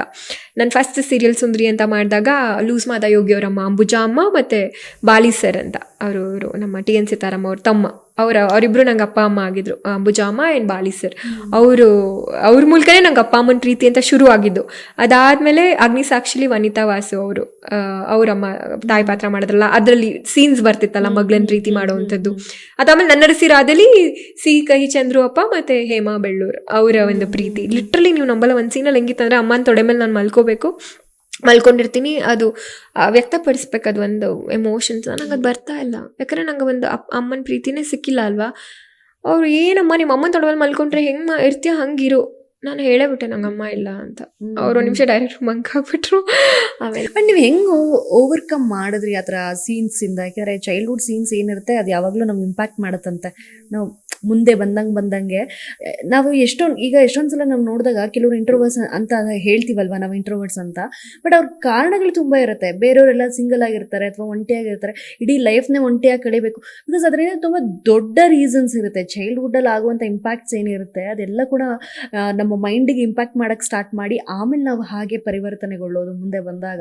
ಸೊ ನೀವು ಹೇಗೆ ಓವರ್ಕಮ್ ಮಾಡಿ ಇಷ್ಟು ಇಂಡಿಪೆಂಡೆಂಟ್ ಆಗಿ ಇವತ್ತು ಕುತ್ಕೊಂಡಿದ್ದೀರಾ? ಐ ಥಿಂಕ್ ನೀವು ಅದನ್ನು ಹೇಳಿದ್ರೆ ಎಷ್ಟೋ ಯಂಗ್ಸ್ಟರ್ಸ್ಗೆ ಅದು ನಿಜ ಒಂದೊಳ್ಳೆ ಸಜೆಷನ್ಸ್ ಥರನೂ ಆಗುತ್ತೆ. ಹೌದು, ಒಂದು ಅದೇ ಮೊದಲು ಅಪ್ಪ ಅಮ್ಮಂದು ಮುಗಿಸೋಣ. ಏನಂದರೆ ಅದೇ ಅಪ್ಪ ಅಮ್ಮಂದು ಅದೇ ಆ ಥರ ಇತ್ತಲ್ವಾ. ಸೊ ನನಗೆಲ್ಲೂ ಆ ಒಂದು ಪ್ರೀತಿ ಸಿಕ್ಕಿಲ್ಲ. And childhood was like very bad ನಂದು. ಸೊ ನಾನು ಯಾವಾಗ ಬುದ್ಧಿ ಬಂದಾಗಿಂದ ನನ್ನನ್ನು ನಾನು ನೋಡ್ಕೊಳಕ್ಕೆ ಶುರು ಮಾಡಿದೆ. ನಂಗೆ ಅವಾಗಲೇ ನಿಜವಾದ ಜೀವನ ಏನು ಅಂಥದ್ದು ಗೊತ್ತಾಗಿದ್ದು. ದುಡ್ಡು ಬೆಲೆ, ಊಟದ ಬೆಲೆ, ರಿಲೇಟಿವ್ಸ್ ಆ್ಯಂಡ್ ಫ್ರೆಂಡ್ಸ್ ಎಲ್ಲಾರ್ದು ಬೆಲೆ ಗೊತ್ತಾಗಿದ್ದು. ನಾನು ಚಿಕ್ಕ ವಯಸ್ಸಿಂದ ಒಬ್ಬಂಟಿಯಾಗಿ ಬೆಳೆದಿದ್ರು ಕೂಡ ನಾನು ಜನ ಇದ್ದ ತಕ್ಷಣ ಎಲ್ಲೋ ಮೂಲೆಯಲ್ಲಿ ಕೂತ್ಕೊಳ್ಳೋ ಹುಡುಗಿ ಖಂಡಿತ ಅಲ್ಲ. ಐ ಆಮ್ ವೆರಿ ಟಾಕಿಟಿವ್ ಆಗಿರೋದ್ರಿಂದ ನಾನು ಆರಾಮಾಗಿ ಎಲ್ಲಾರ ಹತ್ರನೂ ಮಾತಾಡ್ತೀನಿ ಗೊತ್ತಾ. ನೀವು ನಮ್ಮಲ್ಲ ನಾನು ಸೀರಿಯಲ್ ಸೆಟ್ಟಲ್ಲಿ ಡೈರೆಕ್ಟರ್ಗೆ ಹೆಂಗೆ ಗುಡ್ ಮಾರ್ನಿಂಗ್ ಹೇಳ್ತೀನೋ ಲೈಟ್ ಬಾಯ್ಸ್ಗೂ ಕೂಡ ಗುಡ್ ಮಾರ್ನಿಂಗ್ ಹೇಳ್ತಾ ಇದ್ದೆ.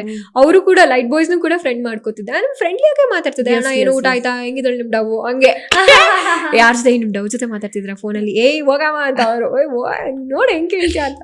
ಅಂದ್ರೆ ಈಗ ಎಷ್ಟೊಂದು ಜನ ಆರ್ಟಿಸ್ಟ್ ಲೈಟ್ ಬಾಯ್ಸ್ ಹತ್ರ ಮಾತಾಡಲ್ಲ. ನಾನು ಹಂಗಲ್ಲ, ನನಗೆ ಎಲ್ಲರೂ ಒಂದೇ. ಯಾಕೆ ಅವ್ರು ಮಂಟ್ರಲ್ಲ, ಅವ್ರು ಲೈಟ್ ಬಿಟ್ರೇನೆ ಅಲ್ವಾ ಈ ಕ್ಯಾಮ್ರಾಮನ್ ಚೆನ್ನಾಗಿ ಕಾಣೋದು. ಕ್ಯಾಮ್ರಾ ಇಟ್ಕೊಂಡೆ ತಾನೆ ನಾವು ಕಾಣಿಸೋದು. ಲೈಟ್ ಇಟ್ಕೊಂಡ್ರೆ ನಮಗೆ ಮುಖ ಚೆನ್ನಾಗಿ ಕಾಣುವಂಥದ್ದು. ಮೇಕಪ್ ಮಾಡಿದ್ರೆ ನಾವು ಚೆನ್ನಾಗಿ ಇದೆಲ್ಲ ಇರುತ್ತೆ. ಸೊ ಎಲ್ರಿಗೂ ಅವ್ರವ್ರದೇ ಕೆಲಸಕ್ಕೆ ತೂಕ ಇದೆ. ಆ್ಯಂಡ್ ಅದಕ್ಕೆ ನಾವು ಗೌರವ ಸಲ್ಲಿಸ್ಬೇಕು. ಲೈಟ್ ಆಫೀಸರ್ಸ್ ಅಂತಾನೆ ಹೇಳೋದು ಗೊತ್ತಾ. ಲೈಟ್ ಬಾಯ್ಸ್ ಲೈಟ್ ಮ್ಯಾನ್ ಅಂತ ಹೇಳಲ್ಲ, ಲೈಟ್ ಆಫೀಸರ್ ಅಂತ ಹೇಳ್ತಾರೆ. ಸೊ ಅದು ಅವ್ರು ಕೆಲ್ಸಕ್ಕೆ ಕೊಡೋ ಒಂದು ಬೆಲೆ. ಸೊ ಹಾಗೆ ನಾನು ಒಬ್ಬಂಟಿಯಾಗಿ ಬೆಳೆದಿದ್ರು ನನಗೆ ಜನ ಅಂದರೆ ತುಂಬ ಇಷ್ಟ. ಜನಗಳ ಮಧ್ಯೆ ಇರೋಕ್ಕೆ ಇಷ್ಟಪಡ್ತೀನಿ ನಾನು. But not all the time. Sometimes ನಾನು ಮೂಡಿ ಕೂಡ ಹೌದು. ಮೂಡಿ ಆಗಿದ್ದಾಗ ನಂಗೆ ಯಾರು ಬೇಡ ಅಂತ ಅನ್ಸ್ಬಿಡುತ್ತೆ. ಅಟ್ ದ ಸೇಮ್ ಟೈಮ್ ಎಷ್ಟೇ 100 ಜನ ಆಯ್ತು 100 ಜನ ಪಟ ಅಂತ ಪರಿಚಯ ಮಾಡ್ಕೊಂಡು ಆರಾಮಾಗಿ ಎಲ್ಲಾರ್ತು ಮಾತಾಡ್ಕೊಂಡು ಇದ್ಬಿಡ್ತೀನಿ.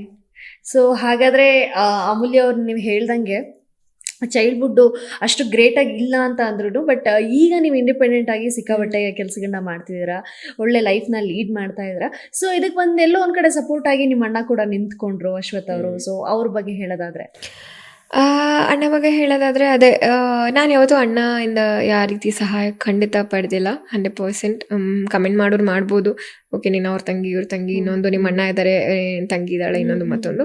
ಇಲ್ಲ, ನಾನು ಇದುವರೆಗೂ ನಾವು ಯಾರ ಒಂದು ಸಪೋರ್ಟ್ ಇಲ್ದಿರ ಬಂದಿರೋ ಅಂಥದ್ದು.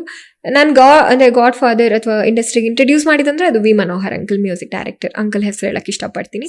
ಬಟ್ ಅಣ್ಣ ಇರ್ಬೋದು ಇಂಡಸ್ಟ್ರಿಲಿ, ಬಟ್ ಅಣ್ಣಯಿಂದ ನಾನು ಯಾವತ್ತು ಯಾವ ಥರ ಸಹಾಯ ತಗೊಂಡಿಲ್ಲ. ಆ್ಯಂಡ್ ಮನೇಲೂ ಕೂಡ ನಾನಾಗ್ಲಿ ಅಣ್ಣ ಆಗಲಿ ಯಾವ ಪ್ರಾಜೆಕ್ಟ್ಸ್ ಬಗ್ಗೆ ಅಥವಾ ತುಂಬ ರೇರು ಏನು ಮಾಡ್ತಿದ್ಯಾ ಅದು ಇದು ಅಂತ ಕೇಳೋದು. ಊಟ ಗೀಟ ಮಾಡೋ ಟೈಮಲ್ಲಿ ನೀನೇನು ಮಾಡ್ತಿದ್ಯಾ, ನಾನೇನು ಮಾಡ್ತಿದ್ದೀನಿ ಅಷ್ಟೇ ಹೇಳ್ತೀನಿ. ಆ್ಯಂಡ್ ಅಣ್ಣ ಕೆಲವೊಂದ್ಸಲ ಯಾವ್ದಾದ್ರು ಪ್ರಾಜೆಕ್ಟ್ ಮಾಡುವಾಗ ಇದು ಮಾಡಬಹುದಾ ಅನ್ನೋ ಒಂದು ಸಜೆಷನ್ ಕೂಡ ತೊಗೊಂಡಿದ್ದೀನಿ, ಇಲ್ಲ ಅಂತ ಹೇಳಲ್ಲ. ಬಟ್ ಸಹಾಯ ಅಂತ ಯಾವತ್ತೂ ತೊಗೊಂಡಿಲ್ಲ. ಆ್ಯಂಡ್ ಅಣ್ಣ ತುಂಬ ಅದ್ಭುತವಾದ ಕಲಾವಿದ. ಯಾಕಂದರೆ ಗೊತ್ತಿರೋರು ಗೊತ್ತಿರುತ್ತಲ್ಲ, ನಾನು ಅವ್ರ ತಂಗಿ ಅಥವಾ ಅವ್ರ ನಮ್ಮ ಅಣ್ಣ ಅನ್ನೋವಂಥದ್ದು. ಆ ಟೈಮಲ್ಲಿ ಓಕೆ ಇಂಥ ಒಳ್ಳೆ ಕಲಾವಿದ ನಿಮ್ಮ ಅಣ್ಣ, ನಿಮ್ಗೆ ಅವರೇ ಸಾಕು ಗುರುಗಳು, ನಿಮ್ಮ ಅಣ್ಣ ಹತ್ರನೇ ಎಲ್ಲ ಕಲಿಬೋದು ಅಂತ ಹೇಳ್ತಾರೆ ನನ್ನ ಫ್ರೆಂಡ್ಸ್ ಎಲ್ಲ. ಸೊ ಯಾರೇ ಆರ್ಟಿಸ್ಟ್ ಗೊತ್ತಿರೋರು ನಿಮ್ಮ ಅಣ್ಣ ಎಂಥ ಒಳ್ಳೆ ಕಲಾವಿದ ಅಂತ ಹೇಳ್ತಾರೆ, ಅದು ಖುಷಿ ಆಗುತ್ತೆ. ನಮ್ಮ ಅಣ್ಣ ನಿಜವಾಗ್ಲೂ ತುಂಬ ಒಂಥರ ಉದಯೋನ್ಮುಖ ಕಲಾವಿದ ಅಂತ ಹೇಳ್ಬೋದು. ಬೀಯಿಂಗ್ ಎ ಆಕ್ಟ್ರೆಸ್ ಅಂಡ್ ನಾನು ಡೈರೆಕ್ಟರ್ ಆಗಬೇಕು ಅನ್ಕೊಂಡಿರೋಳಾಗಿರೋದ್ರಿಂದ ನಾನು ನಮ್ಮ ಅಣ್ಣನ ಒಂದು ಒಳ್ಳೆ ಕಲಾವಿದನಾಗಿ ಯಾವಾಗ್ಲೂ ನೋಡಕ್ ಇಷ್ಟಪಡ್ತೀನಿ. ನಿಮ್ ಸಿನಿಮಾದಲ್ಲಿ ಹಾಕೊಳ್ಳೋ ಏನಾದ್ರು ಖಂಡಿತ ತಂಗಿ ಸಿನಿಮಾಲ ಅಣ್ಣನ ಮಾಡಿಸ್ತಾ ಇರಕ್ಕಾಗತ್ತಾ? ಅಣ್ಣಂಗ್ ಸೂಟ್ ಆಗೋ ಪಾತ್ರ ಖಂಡಿತ ಕೊಡ್ತೀನಿ. ನೀವ್ ಸೃಷ್ಟಿ ಮಾಡ್ಬೇಕು, ಡೈರೆಕ್ಟರ್ ಅಲ್ವಾ? ಹೌದು, ನಮ್ಮ ಅಣ್ಣನೇ ಕೇಳ್ತೀನಿ, ಅಣ್ಣ ನಿಂಗೆ ಯಾವ ತರ ಪಾತ್ರ ಮಾಡ್ಬೇಕು ಅಂತ ಹೇಳು, ನಾನು ಖಂಡಿತ ಅದೇ ತರ ಪಾತ್ರ ನಿಮ್ಗೋಸ್ಕರನೇ ಮಾಡ್ತೀನಿ ಅಂತ. ಅದ್ ಖಂಡಿತ ಇದೆ.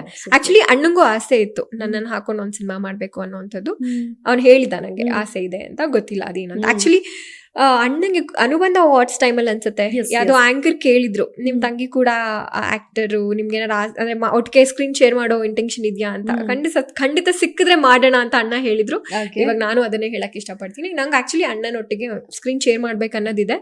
ನೋಡೋಣ, ಅದು ದೇವ್ರಾಗ ಅವರೇ ಕೊಟ್ಟಿಲ್ಲ. ಅದು ಹೋಪ್ಫುಲಿ ಆದಷ್ಟು ಬೇಗ ಆಗ್ಲಿ. ಅದು ನಿಮ್ ಡೈರೆಕ್ಷನ್ ಅಲ್ಲೇ ಆದ್ರೂ ಅಂತೂ ಐ ಥಿಂಕ್ ಅದೊಂದು ಬೆಸ್ಟ್ ಪಾರ್ಟ್ ಅಂತ ಅನ್ಸುತ್ತೆ ನಿಮ್ ಇಡೀ ಲೈಫ್ ಅಲ್ಲಿ. ಸೊ ಅದಾದಷ್ಟು ಬೇಗ ಆಗ್ಲಿ ಅಮೂಲ್ಯ ಅವರೇ. ಖಂಡಿತ ಆಗ್ಲಿ. ಅಂಡ್ ಆಲ್ಸೋ ಅದೇ ಅಣ್ಣ ಇದುವರೆಗೂ ಮಾಡಿರೋ ಸಿನಿಮಾಗಳ ಪಾತ್ರಗಳೆಲ್ಲ ನನಗೆ ಗೊತ್ತಲ್ವಾ, ಸೊ ಇನ್ನೇನಾದ್ರು ಡಿಫ್ರೆಂಟ್ ಆಗಿ ಮಾಡಿಸ್ಬೋದಾ ಅಂತ ಯೋಚನೆ ಮಾಡಕ್ ಸಹಾಯ ಆಗತ್ತೆ. ಸೂಪರ್. ಅಂಡ್ ಅಫ್ಕೋರ್ಸ್ ಅಮೂಲ್ಯ ಅವರ ಆಂಕರ್ ಕೂಡ ಹೌದು. ಈಗ ನಾವು ಪಾಡ್ಕಾಸ್ಟ್ ಅಲ್ಲಿ ಕೂತಿರೋದ್ರೆ ಈ ಪಾಡ್ಕಾಸ್ಟ್ ನ ಹಂಗೆ ವೆಲ್ಕಮ್ ಮಾಡಿ ನೋಡೋಣ, ಹೆಂಗ್ ವೆಲ್ಕಮ್ ಮಾಡ್ತೀರಾ ನೋಡಿ. ಆಂಕರ್ಗೆ ಆಂಕರ್ ಟೆಸ್ಟ್ ಕೊಡ್ತಾ ಇದಾರೆ. ಓಕೆ, ಹಲೋ ನಮಸ್ಕಾರ, ನಾನು ನಿಮ್ಮ ಅಮೂಲ್ಯ. ಇವತ್ತು ನನ್ನ ಜೊತೆ ಇದ್ದಾರೆ ತುಂಬಾ ಅತ್ಯದ್ಭುತವಾಗಿ ನಿರೂಪಣೆ ಮಾಡುವಂತಹ ನಿರೂಪಕಿ, ಬಟ್ಟಲು ಗಣ್ಣಿನ ಸುಂದರಿ ನಮ್ಮ ಮೋನಿಕಾ. ಹಂಗೆ ಇಲ್ಲ, ಚೆನ್ನಾಗಿದೆ, ಇವ್ರ ಕಣ್ಗಳು ಚೆನ್ನಾಗಿದೆ, ಅದಕ್ಕೆ ಹಂಗೆ ಒಂದು ನವಾಜ್ ಜೊತೆ ಇದನ್ನೆಲ್ಲ ಪ್ರಾಸತರ ಹೆಂಗಿದೆ. ನೆಕ್ಸ್ಟ್ ಪ್ಲೀಸ್ ಹೇಳಿ, ನೆಕ್ಸ್ಟ್ ಏನ್ ಬೇಕು? ಅದೇ ಪಾಡ್ಕಾಸ್ಟ್ ವೆಲ್ಕಮ್ ಮಾಡ್ಲಿಲ್ಲ, ಕಣ್ಣಿಗೆ ಅಷ್ಟೇ ನಿಲ್ಸಿದ್ರಿ ಅಲ್ಲಿಂದ. ಓಕೆ, ಹಲೋ ನಮಸ್ಕಾರ, ನಾನು ನಿಮ್ಮ ಅಮೂಲ್ಯ. ಇವತ್ತು ನನ್ನ ಜೊತೆ ಇದ್ದಾರೆ ತುಂಬಾ ಮುದ್ದಾಗಿ ಮಾತಾಡುವಂತಹ, ತುಂಬಾ ನೋಡಕ್ಕೂ ತುಂಬಾ ಅತ್ಯಂತ ಸುಂದರವಾಗಿರುವಂತಹ ನಿರೂಪಕಿ. ಇವರು ಮಾಡಕ್ಕೆ ಬಿಡ್ತಿಲ್ಲ ಗುರುವರು, ಹೋಸ್ಟ್ ಮಾಡಕ್ಕೆ ಬಿಡ್ತಿಲ್ಲ. ಮಾಡಕ್ಕೆ ಅಂದ್ರೆ ಜನ ಏನೇನೋ ಅನ್ಕೊಂಡ್ಬಿಡ್ತಾರೆ, ಕಷ್ಟ. ನಿಜವಾಗ್ಲೂ cut guys. Okay, last take ಹಾಕಿದ್ರು ಪರವಾಗಿಲ್ಲ, ನೇರ ನೋಡಿ. Last take. ಓಕೆ, ಹಲೋ ನಮಸ್ಕಾರ, ನಾನು ನಿಮ್ಮ ಅಮೂಲ್ಯ. ನನ್ನ ಜೊತೆ ಇದ್ದಾರೆ ತುಂಬಾ ಪಟ ಅಂತ ಮಾತಾಡುವಂತಹ ಅದ್ಭುತವಾದ ನಿರೂಪಕಿ ಅಂತಾನೆ ಹೇಳ್ಬೋದು, ಮೋನಿಕಾ ಅವರು. ಇವರು ಅಷ್ಟೇ ಆಡು ಮುಟ್ಟದ ಸೊಪ್ಪಿಲ್ಲ ತರ ಎಲ್ಲಾ ಚಾನೆಲ್ಸಲ್ಲೂ ನಿರೂಪಣೆ ಮಾಡಿ ಬಂದಿರೋಂಥವ್ರು. ತುಂಬಾ ದೊಡ್ಡ ಸ್ಟೇಜಲ್ಲಿ, ದೊಡ್ಡ ವೇದಿಕೆಗಳಲ್ಲಿ ಇವರ ಒಂದು ನಿರೂಪಣೆ ನೋಡ್ಬೇಕು ಅನ್ನೋದು ನನ್ನ ಆಸೆ. ಖಂಡಿತ ಅವ್ರಿಗೆ ಆ ಒಂದು ಸದಾವಕಾಶ ದೇವರು ಕೊಡ್ಲಿ, ನಮ್ಮ ಆಂಜನೇಯ ಬ್ಲೆಸ್ ಮಾಡ್ಲಿ ಅವ್ರಿಗೆ ಆದಷ್ಟು ಬೇಗ ಅಂತ ಹೇಳಕ್ ಇಷ್ಟಪಡ್ತೀನಿ. Thank you. ವೆಲ್ಕಮ್ ಮಾಡಿ ಎಲ್ಲ ಆಯ್ತು ಅಷ್ಟೇ, welcome. But great, I think ಎಷ್ಟು ಪಟ ಅಂತ ಮಾತಾಡ್ತೀರಾ without takes. Thank you so much for such a good introduction about me. ಚೆನ್ನಾಗಿದೆ, ಇಷ್ಟ ಆಯ್ತು. ಸಖತ್ ಇಷ್ಟ. ಇದನ್ನ ಹಾಕ್ಬೇಕು ನೀವು. ಖಂಡಿತ. ಎಲ್ಲ ನಮ್ಮ ಕರ್ನಾಟಕ ಟಿವಿ ಚಾನೆಲ್ ಅವರ ಮೇಲೆ ಡಿಪೆಂಡ್. ಇನ್ನೊಂದು ವಿಷಯ ಗೊತ್ತಾ, ನನ್ನ ಬಾಯಲ್ಲಿ ಮತ್ತಿ ಇದೆ, ನಾನು ಹೇಳಿದ್ ನಿಜ ಆಗೇ ಆಗತ್ತೆ. ಒಂದಿನ ಇವ್ರು ದೊಡ್ಡ ಆಂಕರ್ ಆಗೇ ಆಗ್ತಾರೆ. ಸುಳ್ಳು ಹೇಳ್ತಿಲ್ಲ. ನನ್ನ ಪಾಲಿನ ದೇವರು ನನ್ನ ಎದುರನೇ. ಇದೆಲ್ಲ ಬೇಡ ನನಗೆ, ಇದೆಲ್ಲ ಬೇಡ ಅಂದ್ರೆ ಅದು ಅಷ್ಟೇ. ಅದಕ್ಕೆ ನಾನು ಯೂಶಲಿ ನಿಮ್ಗೆ ಗೊತ್ತಾ, ನಾನು ಬೈಬೇಕಾದ್ರೆ ಯೋಚನೆ ಮಾಡ್ತೀನಿ, ಯಾಕಂದ್ರೆ ನಾನು ಹೇಳಿದ್ರೆ ಹಂಗೆ ಆಗ್ಬಿಡತ್ತೆ. ಅದು ಮಚ್ಚೆ ಅಂತಾರೆ ಗೊತ್ತಾ, ಬಾಯಲ್ಲಿ ಮಚ್ಚೆ ಇದೆ. ಸುಮ್ನಿರಮ್ಮ, ನೀನ್ ಹೇಳ್ದಂಗೆ. ನೀವು ನೋಡ್ಕೊಂಡಿದ್ದೀರಾ? ಕಾಣಲ್ಲ ಅಲ್ವಾ? ಹೆಂಗ್ ನೋಡ್ಕೊಳಕಾಗತ್ತೆ? ಸಾರಿ, ಯಾಕೆ ಕಾಣಲ್ಲ? ಮಿರರ್ ಮುಂದೆ ನಿಂತ್ಕೊಂಡೆ ಕಾಣಿಸ್ತದೆ. ತುಂಬಾ ಅದು ಡೆಪ್ತ್ ಅಂದ್ರೆ ತುಂಬಾ ಡೆಪ್ತ್ ಫುಲ್ಲಿ ಗೊತ್ತಾಗಲ್ಲ. ಇದೆಯಾ? ಇದೆ. ಆಫ್ ಸ್ಕ್ರೀನ್ ಅಲ್ಲಿ ಇನ್ನೊಂದಷ್ಟು ಒಳ್ಳೊಳ್ಳೆ ಮಾತುಗಳನ್ನ ಆಡೋಣ. ಈಗ ಮಾತಾಡ. ಸೊ ಆಂಕರಿಂಗ್ ಜರ್ನಿನೂ ತುಂಬಾ ಚೆನ್ನಾಗಿ ಹೋಗ್ತಾ ಇದೆ ಅಮೂಲ್ಯ ಅವರೇ. ಅಂದ್ರೆ ಎಲ್ಲಾ ಕಡೆ ಕಾಣಿಸ್ಕೊಂತೀರಾ. ಆಂಕರ್ ಅಮೂಲ್ಯ, ಬ್ರ್ಯಾಂಡ್ ಅಂಬಾಸಿಡರ್ ಅಮೂಲ್ಯ, ಅಸಿಸ್ಟೆಂಟ್ ಡೈರೆಕ್ಟರ್ ಅಮೂಲ್ಯ, ನಟಿ ಅಮೂಲ್ಯ. ವಾವ್, ಎಷ್ಟೆಷ್ಟು ಡೆಸಿಗ್ನೇಷನ್ಸ್ ಅಲ್ವಾ? ಸೊ ಈ ತರ ಕೇಳಕ್ಕೂ ಖುಷಿ ಆಗುತ್ತೆ, ಅಂದ್ರೆ ಅಷ್ಟು ಕೆಲಸ ಮಾಡ್ತಾ ಇದೀವಿ ಅಂತ ಅರ್ಥ. ಸೊ ಇದಾದ ನಂತರದಲ್ಲಿ ಅಮೂಲ್ಯ ಅವರು ವಾಟ್ ನೆಕ್ಸ್ಟ್ ಅಂತ ನೋಡೋದಾದ್ರೆ ಏನ್ ನೋಡ್ತಾ ಇದಾರೆ? ಅಫ್ಕೋರ್ಸ್ ಈ ಬಿಗ್ ಬಾಸ್ ಬರ್ತಾ ಇದೆ.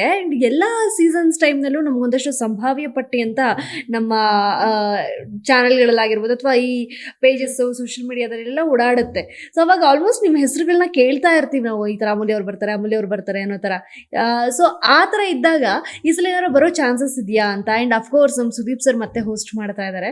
ಸೊ ಏನಾರ ಆಪ್ಷನ್ ಅಂತ ಬಂತು ಅಂದ್ರೆ ಬಿಗ್ ಬಾಸ್ದು, ಏನ್ ಮಾಡ್ತೀರಾ ಅಮೂಲ್ಯ ಅವರೇ? ಬಿಗ್ ಬಾಸ್ ಎಸ್ ಅಂತ ಹೇಳಕ್ ಇಷ್ಟಪಡ್ತೀನಿ. ಯಾಕೆ ಗೊತ್ತಾ, ನೀವ್ ಹೇಳ್ದಾಗೆ ನನಗೆ ಒಂದ್ ವೇದಿಕೆ ಬೇಕು ಅಮೂಲ್ಯ ಏನು ಅಂತ ಹೇಳಕ್ಕೆ. ಅಂಡ್ ಒಂದಷ್ಟು ನಾನು ಕೆಲವ್ರಿಗೆ ಸಹಾಯ ಮಾಡುವಂಥ ಒಂದು ಇಂಟೆನ್ಷನ್ ಇದೆ. ಸೊ ದುಡ್ಡು ಸಿಕ್ಕಿದ್ರೆ ಅದರಿಂದ ಅವ್ರಿಗೆ ಸಹಾಯ ಮಾಡ್ಬೋದು, ಅವ್ರ ಕಷ್ಟಗಳು ಕಳಿಬೋದು. ಮತ್ತೆ ಒಂದು ವೃದ್ಧಾಶ್ರಮ ಇದೆ, ಅದಕ್ಕೆ ನಾನು ಫಂಡ್ ಕೊಡ್ಬೋದು, ಏನೋ ಒಂದು ಸಹಾಯ ಆಗತ್ತೆ. ಸೊ ಗೆದ್ರೆ ಹೋದ್ರೆ ನನ್ನನ್ನ ನಾನೇನು ಆಕ್ಚುಲ್ ಅಮೂಲ್ಯ ಏನು ಅನ್ನೋದನ್ನ ಗೊತ್ತು ಮಾಡಿಸ್ಬೋದು. ಅಂದ್ರೆ ಅಲ್ಲಿ ಹೋಗ್ಬಿಟ್ಟು ನಾಟಕ ಮಾಡೋದಂತ ಅಲ್ಲ, ನಾನು ಏನಿದನೋ ಅದು ಗೊತ್ತಾಗತ್ತೆ. ಈಗ ಭರ್ಜರಿ ಬ್ಯಾಚುಲರ್ಸ್ ಅಲ್ಲಿ ನಾನು ಏನಿದೆ ಜನಕ್ಕೆ ಗೊತ್ತಾಗಿಲ್ಲ, ಯಾರ ಕ್ಯಾರೆಕ್ಟರು ಗೊತ್ತಾಗಲ್ಲ. ಒಂದ್ ರಿಯಾಲಿಟಿ ಶೋ ಇಂದ ನಿಮ್ಗೆ ಗೊತ್ತಾಗ್ಬಿಡಲ್ಲ. ಅದು ನಿಮ್ಗೆ ಎಷ್ಟಿತ್ತು, ಅದು 3 months ಇದ್ರು, ಅದು ವಾರಕ್ಕೆ 2 ದಿನ ಟೆಲಿಕಾಸ್ಟ್ ಆಗುವಂತ programme. Bigg boss is something very huge. ನಿಮ್ಗೆ ಕರ್ನಾಟಕದ ಮನೆಗೂ, ಬರೀ ಕರ್ನಾಟಕ ಅಲ್ಲ, ಬೇರೆ ದೇಶದಲ್ಲಿರೋರು ಕೂಡ ನೋಡ್ತಾ ಇರ್ತಾರೆ OTT ಪ್ಲಾಟ್ಫಾರ್ಮ್ ಅಲ್ಲಿ. ಸೊ ನಿಮ್ಗೆ ಕರ್ನಾಟಕದ ಮನ ಮುಟ್ಟುವಂತಹ ಏಕೈಕ ಒಂದು ರಿಯಾಲಿಟಿ ಶೋ ಅಂತ ಅಂದ್ರೆ ಅದು ಬಿಗ್ ಬಾಸ್. ಅದರಲ್ಲೂ ನಮ್ಮ ಸುದೀಪ್ ಸರ್ ಇರೋವಂಥದ್ದು. ಅಂಡ್ ಮತ್ತೆ ಅವರೇ ಹೋಸ್ಟ್ ಮಾಡ್ತಿರೋದು ನಂಗೂ ತುಂಬಾ ಖುಷಿ ಆಯ್ತು. ಅವರ ಸಾರಥ್ಯದಲ್ಲಿ ಮೂಡಿ ಬರುವಂತಹ ಏಕೈಕ very big reality show Bigg Boss ಅಲ್ವಾ. ಆ ಮನೆಗೆ ಯಾರೇ ಹೋದ್ರು 100% ಐದರ್ ಅವರು ಸೀರಿಯಲ್ ಮಾಡಿರ್ಲಿ, ಸಿನಿಮಾ ಮಾಡಿರ್ಲಿ, ಏನ್ ಮಾಡಿದ್ರು ಮಾಡಿಲ್ಲ ಅಂದ್ರೂ ಅವರ ವ್ಯಕ್ತಿತ್ವ ಗೊತ್ತಾಗುತ್ತೆ. ಇಟ್ಸ್ ನಾಟ್ ಅಬೌಟ್ ಫೇಮ್ ಅಪ್ಪ. ಯಾಕೆ ಗೊತ್ತಾ, ನಾನು ಇಲ್ಲಿ ಫೇಮ್ ಸಿಗುತ್ತೆ ಅಂತ ನಾನು ಮೆನ್ಷನ್ ಮಾಡಲ್ಲ, ಯಾಕಂದ್ರೆ ಫೇಮ್ ಇಸ್ ಸಮಥಿಂಗ್ ಎಲ್ಸ್. ನಿಮ್ಮ ವ್ಯಕ್ತಿತ್ವ ಏನು ಅಂತ ಜನರಿಗೆ ಗೊತ್ತಾಗುತ್ತೆ. ಈಗ ಎಲ್ಲೋ ಒಂದ್ ಕಡೆ ಕೆಲವರು ಅನ್ಕೊಂಡಿರ್ಬೋದು, ಓಕೆ ಇವ್ರೇನಾರು ಈ ತರನಾ, ಅಥವಾ ಇವಳಿಗೆ ನಿಜ ಅಯ್ಯೋ ಪಾಪನಾ ಅನ್ನೋವಂಥದ್ದು ಇರುತ್ತೆ, ಅಥವಾ ಇವಳು ನಿಜ ಸ್ಟ್ರೇಟ್ ಫಾರ್ವರ್ಡ್ ಅನ್ನೋ ಕ್ವೆಶನ್ಸ್ ಇರುತ್ತೆ. ಸೊ ನಿಜವಾಗ್ಲೂ ಏನು ಅನ್ನೋದು ಅವ್ರವ್ರ ಬಂಡವಾಳ ಏನು ಅನ್ನೋವಂಥದ್ದು ಈ ಬಿಗ್ ಬಾಸ್ ಮನೇಲೆ ರಿವೀಲ್ ಆಗೋದು. ಯಾಕಂದ್ರೆ 24 hours ಯಾರು ಮುಖವಾಡ ಹಾಕೊಂಡಂತೂ ಇರಕ್ಕೆ ಕರೆಕ್ಟ್. ಆ ರಿಯಾಲಿಟಿ ಶೋ ನೀವು ಹಾಕೋಬಹುದೇನೋ, 24 hours ನಿಮ್ಗೆ ಎಲ್ಲಾ ಕಡೆ ಕ್ಯಾಮ್ರಾ ಇರುತ್ತೆ. ನಿಮ್ದು ಒಂದೊಂದು ಎಕ್ಸ್ಪ್ರೆಷನ್ಸ್ ಅಲ್ಲಿ ಕ್ಯಾಮ್ರಾ ಕ್ಯಾಪ್ಚರ್ ಆಗ್ತಿರುತ್ತೆ. ಹಿಂಗಿದ್ರು ಕ್ಯಾಪ್ಚರ್ ಆಗ್ತಿರುತ್ತೆ. ಹೆಂಗ್ ಮೇಕಪ್ ಹಾಕೊಳ್ಳೋದು, ಏನದು, ಮತ್ತೊಂದು ವಾಶ್ರೂಮ್ ಹೋಗೋದನ್ನ ಬಿಟ್ಟು ಎಲ್ಲ ಕ್ಯಾಪ್ಚರ್ ಆಗ್ತಿರುತ್ತೆ. ಸೊ ನಿಮ್ ವ್ಯಕ್ತಿತ್ವ ಗೊತ್ತಾಗ್ಬಿಡುತ್ತೆ. ನೀವ್ ಒಂದ್ಸರಿ ನಾಟಕ ಮಾಡ್ಬೋದು, ಒಂದಿನ, ಒಂದ್ ವಾರ, ಅಪ್ಪಬ್ಬ 1 ತಿಂಗಳು ಅಂತ ಗುಡ್ ಆಕ್ಟರ್ ಆದ್ರೆ.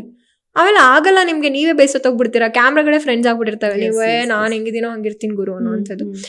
ಸೊ ಅಷ್ಟೇ. ಬೇಸಿಕಲಿ ನಂಗೆ ಫಸ್ಟ್ ಆಫ್ ಆಲ್ ನಾಟಕ ಮಾಡಕ್ ಬರಲ್ಲ, ಬಕೆಟ್ ಹಿಡಿಯಕ್ ಬರಲ್ಲ. ನಾನು ಇರೋದೇ ಹಿಂಗೆ.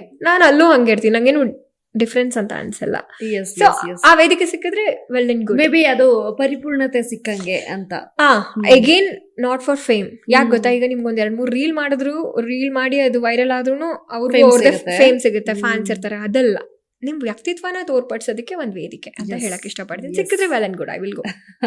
Wow. So I think Bigg Boss ಅವ್ರಿಗೆ ಆಲ್ರೆಡಿ ನಮ್ಮ ಕಂಟೆಸ್ಟೆಂಟ್ ಸಿಕ್ಬಿಟ್ಟಿದ್ದಾರೆ ನೋಡಿ. ಸೊ ಬಡಿಯಾ ಇನ್ನು ನಂಗೇನು ಕಾಲ್ಗಿಲ್ಲ, ಏನು ಬಂದಿಲ್ಲ. ಕಾಲ್ ಬಂದಿಲ್ಲ. ಬರುತ್ತೆ ಈಗ ಹೇಳಿದೀವಲ್ವಾ, ಬರುತ್ತೆ. ಬಟ್ ನೀವು ಅಮೂಲ್ಯ ಅವರ ಜೊತೆಗೆ ನೀವು ಟ್ರ್ಯಾಕ್ ಸಿಂಗರ್ ಕೂಡ ಅಂತ ನಾವು ಕೇಳ್ಪಟ್ವಿ.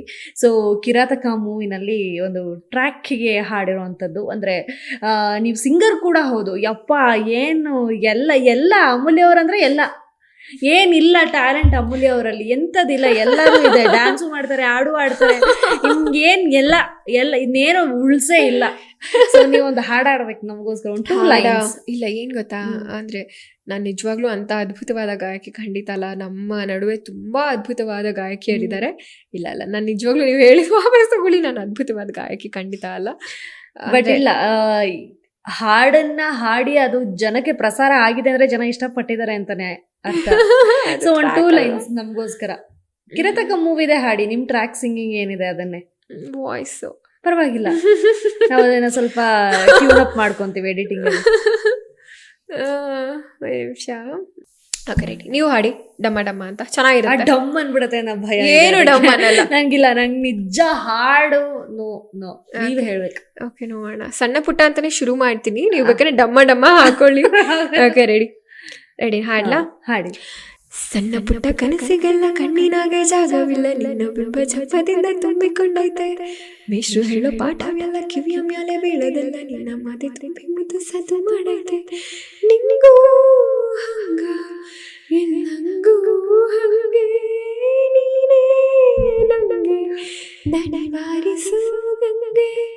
ಡಮ್ಮ ಡಮ್ಮ ಡಮ್ಮ ಡಮ್ಮ ಡಮ್ಮ ಡಮ್ಮ ಡಮ್ಮ ಡಮ್ಮ ಡಮ್ಮ.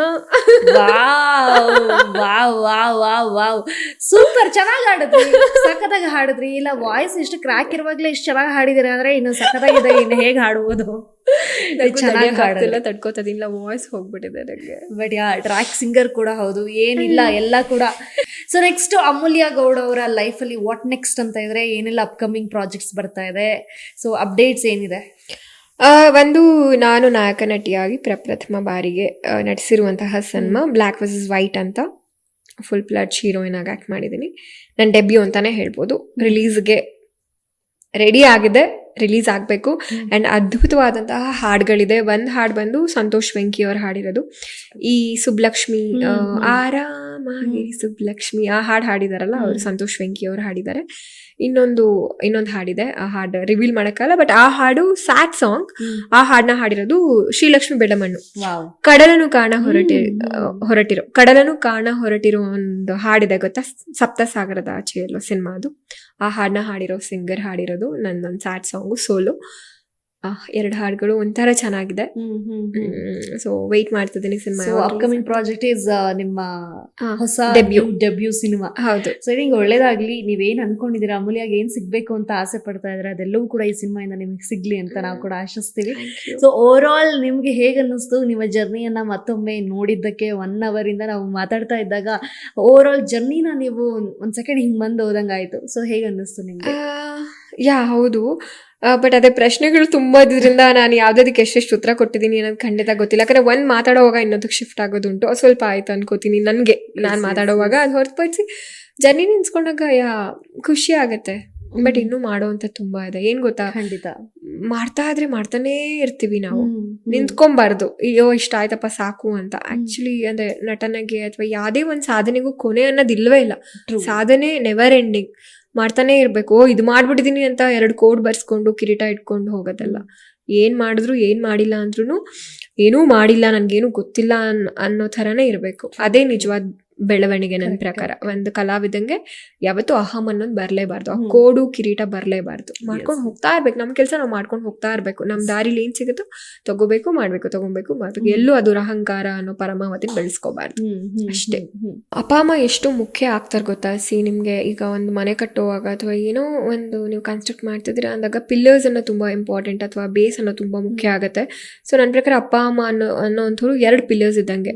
ಆ 2 ಪಿಲ್ಲರಲ್ಲಿ 1 ಪಿಲ್ಲರ್ ಇಲ್ಲ ಅಂದಾಗ್ಲೂ ನಿಮ್ಗೆ ಅದು ಒಂಥರ ಅಷ್ಟು ಚೆನ್ನಾಗಿ ಅನ್ಸಲ್ಲ. ಆಮೇಲೆ 1 ಪಿಲ್ಲರ್ ಇದ್ರೂ ಅದು ಸ್ಟ್ರಾಂಗ್ ಆಗಿರ್ಬೇಕು. ಅದು ನಿಮ್ಗೆ ಸಪೋರ್ಟ್ ಮಾಡಿಲ್ಲ ಅಂದ್ರೆ ಕಷ್ಟ. ಏನು ಅದ್ರ ಮೇಲೆ ಏನು ಕಟ್ಟಕ್ಕಾಗಲ್ಲ. ಹಂಗೆ ನನ್ನ ಜೀವನ, ನಂಗೆ ಅಪ್ಪ ಅಮ್ಮನ ಪ್ರೀತಿ ಎಲ್ಲೂ ಸಿಕ್ಕಿಲ್ಲ. ಆ್ಯಂಡ್ ಅಪ್ಪ ಇದ್ದಾರೆ, ಅಪ್ಪ ಇದ್ರೂ ಇಲ್ಲ, ನಂಗೆ ಇದಾರೆ ಇಲ್ಲ ಡಿಫ್ರೆನ್ಸೇ ಇಲ್ಲ. ಅಪ್ಪ ಇದಾರ ಅಂತ ಕ್ವೆಶನ್ ಬರುತ್ತೆ ನನಗೆ. ಯಾರು ಕೇಳಿದ್ರೆ ಅಪ್ಪ ಇದಾರೆ ಅನ್ಬೇಕಾ ಇಲ್ಲ ಅನ್ಬೇಕು ಅನ್ನೋ ಒಂದು ಮನೋಭಾವನೆ.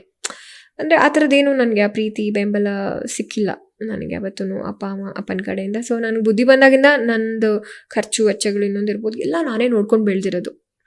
ಅನ್ಸ್ಬೋದು ನನ್ನ ಫ್ಯಾಮಿಲಿ ಬ್ಯಾಕ್ಗ್ರೌಂಡ್ ತುಂಬ ದೊಡ್ಡದು ಆಯಿತಾ, ತುಂಬ ವೆಲ್ ಆಫ್ ಇರೋವಂಥ ಫ್ಯಾಮಿಲಿ ಬ್ಯಾಕ್ಗ್ರೌಂಡ್ ನಂದು. But when it's come to my part, I am single. ಅಂದರೆ ಯಾರು ನೋಬಡಿ ವಿಲ್ ಸಪೋರ್ಟ್ ಫೈನಾನ್ಷಿಯಲಿ. ಅಂದರೆ ಬಹುಶಃ ಕೇಳಿದ್ರೆ ಸಹಾಯ ಮಾಡ್ಬೋದು. ನಾನು ತುಂಬಾ ಸ್ವಾಭಿಮಾನ ಇರೋ ಹುಡುಗಿ, ನಾನು ಯಾವತ್ತೂ ಕೇಳಿಲ್ಲ. ಆಮೇಲೆ ನಾನು ಅದು ಎಕ್ಸ್ಪೆಕ್ಟು ಮಾಡಲಿ ಅನ್ನೋ ಒಂದು ಮನೋಭಾವನೆ ಇಲ್ಲ. ಸಪೋರ್ಟ್ ಮಾಡ್ತಾರೆ.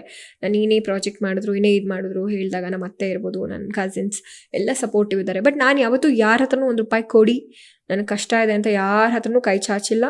ಅಥವಾ ನಂಗೆ ಹಸ್ವಾಗ್ತದೆ ಊಟ ಕೊಡಿ, ನೆವರ್. ಇನ್ನೂ ಹಸ್ಕೊಂಡು ಮಲ್ಕೊಂಡಿರೋದುಂಟು, ಬಟ್ ಯಾವತ್ತೂ ನಾನು ಯಾರ ಹತ್ರನೂ ಕೈ ಚಾಚಿಲ್ಲ.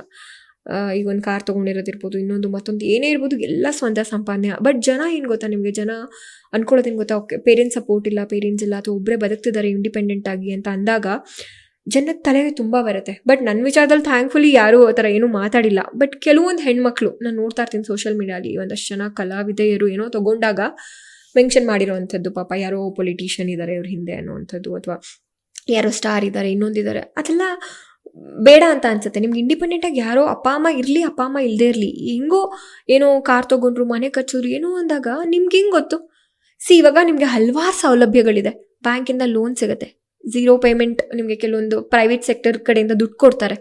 ಈಗ ನಿಮಗೆ ಗಾರೆ ಕೆಲಸ ಮಾಡೋರ ಹತ್ರನೂ ಐಫೋನ್ ಇರುತ್ತೆ. ನೀವು ಕೇಳೋಕ್ಕಾಗತ್ತಾ ಗಾರೆ ಕೆಲಸ ಮಾಡೋರಿಗೆ, ಗುರು ನೀನು ಹೆಂಗೆ ತೊಗೊಂಡೇನು ಕಳ್ತನ ಮಾಡಿ ತೊಗೊಂಡ ಅಂತ ಕೇಳೋಕ್ಕಾಗತ್ತಾ? There are lot of ways ನಿಮಗೆ ಇಷ್ಟಪಟ್ಟಿದ್ದನ್ನು ತೊಗೊಳ್ಳೋದಕ್ಕೆ. EMIs ಅದು ಇದು. ನಿಮ್ಮ ಒಡವೆ ಇದ್ದರೆ ಒಡವೆನ ಪ್ಲಡ್ಜ್ ಮಾಡಿ ನೀವು ಏನೋ ನೀವು ಇಷ್ಟಪಟ್ಟಿರೋ ವಸ್ತು ತೊಗೋಬೋದು. ಅಥವಾ ಹಿಂದೆ ಈಗ ಮುಂದೆ ಕ್ಯಾಮ್ರಾ ಮುಂದೆ ಆ್ಯಕ್ಟಿಂಗ್ ಮಾಡ್ತಿರ್ತಾರೆ, ಹಿಂದೆ ಇನ್ನೊಂದೇನೋ ಕೆಲಸ ಮಾಡ್ತಿರ್ಬೋದು. ಕರೆಕ್ಟ್ ಅಲ್ವಾ? ಹೇಳಿ ನೆವರ್ ನೋ. ಅಥವಾ ಪಾರ್ಟ್ ಟೈಮ್ ಜಾಬ್ ಏನೋ ಮಾಡ್ತಿರ್ಬೋದು. There are multiple ways. ನೀವು ಹೆಂಗೆ ಜಡ್ಜ್ ಮಾಡ್ಬಿಡ್ತೀರಾ? ಆ್ಯಕ್ಟಿಂಗ್ ಮಾಡ್ಬಿಟ್ಟು ಒಂದು ಸೀರಿಯಲ್ ಮಾಡ್ಬಿಟ್ಟು ಇದು ತೊಗೊಳಕ್ಕಾಗತ್ತಾ? ಅಥವಾ ಒಂದು ರಿಯಾಲಿಟಿ ಶೋ ಮಾಡಿ ಇವ್ರು ಹಿಂಗೆ ತೊಗೊಂಬಿಡಕ ಅಲ್ಲ, ಹಂಗಲ್ಲ. ಅವ್ರ ಹಿಂದೆ ಅವ್ರು ಏನು ಶ್ರಮ ಪಟ್ಟಿರ್ತಾರೋ ಅವ್ರಿಗೆ ಗೊತ್ತು.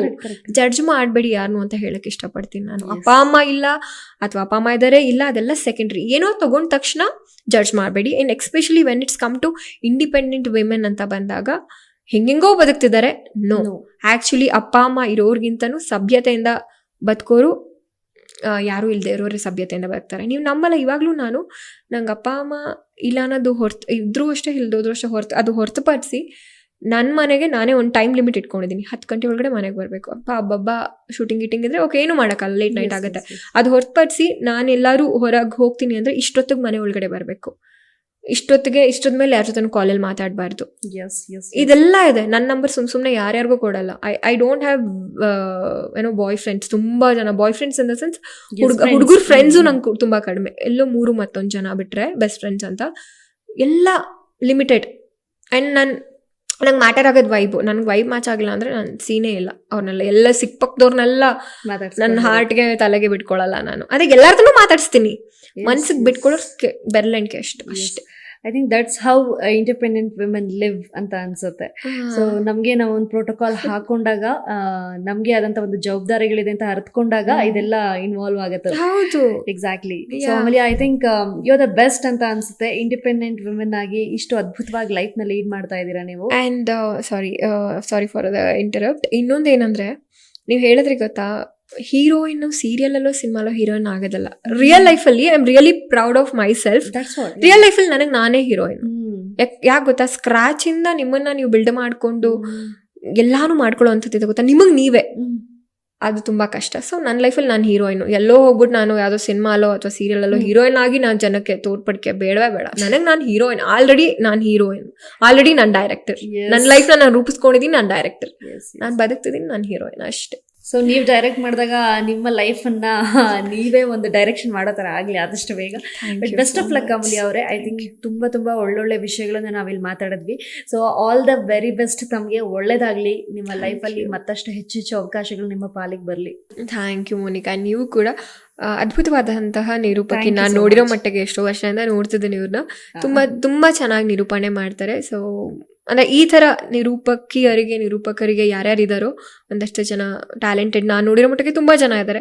ಸೊ ಎಲ್ರಿಗೂ ಒಂದು ಒಳ್ಳೊಳ್ಳೆ ವೇದಿಕೆ ಸಿಕ್ಕಿದ್ರೆ ತುಂಬ ಚೆನ್ನಾಗಿರುತ್ತೆ. ಸೊ ಇವರು ತುಂಬ ಚೆನ್ನಾಗಿ ನಿರೂಪಣೆ ಮಾಡ್ತಾರೆ. ದಯವಿಟ್ಟು ಇವ್ರನ್ನು ಅದೆಷ್ಟು ಬೇಗ ಇವ್ರಿಗೂ ಒಳ್ಳೊಳ್ಳೆ ಅವಕಾಶಗಳು ಸಿಗಲಿ ಅಂತ ಕೇಳ್ಕೊತೀನಿ. ಆಂಜನೇಯ ಒಳ್ಳೇದು ಮಾಡಲಿ. ಜಯ ಆಂಜನೇಯ. ಎಸ್. ಸೊ ಇದಿಷ್ಟು ಮಾತುಕತೆ ಆಗಿತ್ತು ಅಮೂಲ್ಯ ಅವರ ಜೊತೆ. ಹೀಗೆ ನೋಡ್ತಾ ಇರಿ ಕರ್ನಾಟಕ ಟಿವಿ. ನಾನು 86 kg ಇದ್ದವಳು 71 kg ಬಂದಿದ್ದೀನಿ. ವಯಸ್ಸಾದ್ಮೇಲೆ ಸ್ಮಾರ್ಟ್ ಆಗಿ ಕಾಣ್ತೀರಾ ಅಂದ್ರೆ ಜಿನ್ನಿ. 126 kg ವೇಟ್ ಇದ್ದು ನಾವು ಈಗ 114 kg ಲೆಕ್ಕ ಬಂದಿದ್ದೀವಿ. ಯಾವುದೇ ಸೈಡ್ ಎಫೆಕ್ಟ್ ಆಗಿಲ್ಲ. 84ರಿಂದ 50 kg ಬಂದೆ. ಆಮೇಲೆ ಸಣ್ಣಗೆ ಫಿಟ್ ಆಗಿದ್ದೀನಿ. ಅದಕ್ಕೆ ನಾನು ಯೂಸ್ ಮಾಡ್ತಾ ಇರೋದು ಜೀನಿ ಸ್ಲಿಮ್. 84ರಿಂದ 50 kg ಬಂದೆ. ಆಮೇಲೆ ಸಣ್ಣಗೆ ಫಿಟ್ ಆಗಿದ್ದೀನಿ. ಅದಕ್ಕೆ ನಾನು ಯೂಸ್ ಮಾಡ್ತಾ ಇರೋದು ಜೀನಿ ಸ್ಲಿಮ್. ಸಣ್ಣ ಆಗಕ್ಕೆ ಜೀನಿ ಸ್ಲಿಮ್ ಯೂಸ್ ಮಾಡದೆ ಹೆಲ್ದಿನೂ ಅದೇ. ನೀವು ಸಣ್ಣ ಆಗ್ಬೇಕಾ, ಹೆಲ್ದಿ ಆಗ್ಬೇಕಾ? ಹಾಗಿದ್ರೆ ಜೀನಿ ಸ್ಲಿಮ್ ಯೂಸ್ ಮಾಡಿ. ಸಣ್ಣ ಆಗೋದಕ್ಕೆ ಯಾವುದೋ ಪ್ರಾಡಕ್ಟ್ ಹೇಳ್ತಾ ಇದ್ದಾಳೆ, ಏನಾದರೂ ಸೈಡ್ ಎಫೆಕ್ಟ್ಸ್ ಇದೆ ಅಂತ ಯೋಚನೆ ಮಾಡ್ತಾ ಇದ್ದೀರಾ? ಖಂಡಿತ ಇಲ್ಲ. ಯಾಕಂದ್ರೆ ಇದು ಕೆಮಿಕಲ್ ಫ್ರೀ. ಸಣ್ಣ ಆಗಬೇಕು ಅಂದರೆ ಜೀನಿ ಸ್ಲಿಮ್ ಯೂಸ್ ಮಾಡಿ. ಹೆಚ್ಚಿನ ಮಾಹಿತಿಗೆ ಕೆಳಗೆ ಡಿಸ್ಪ್ಲೇ ಆಗ್ತಿರೋ ನಂಬರ್ಗೆ ಕಾಲ್ ಮಾಡಿ.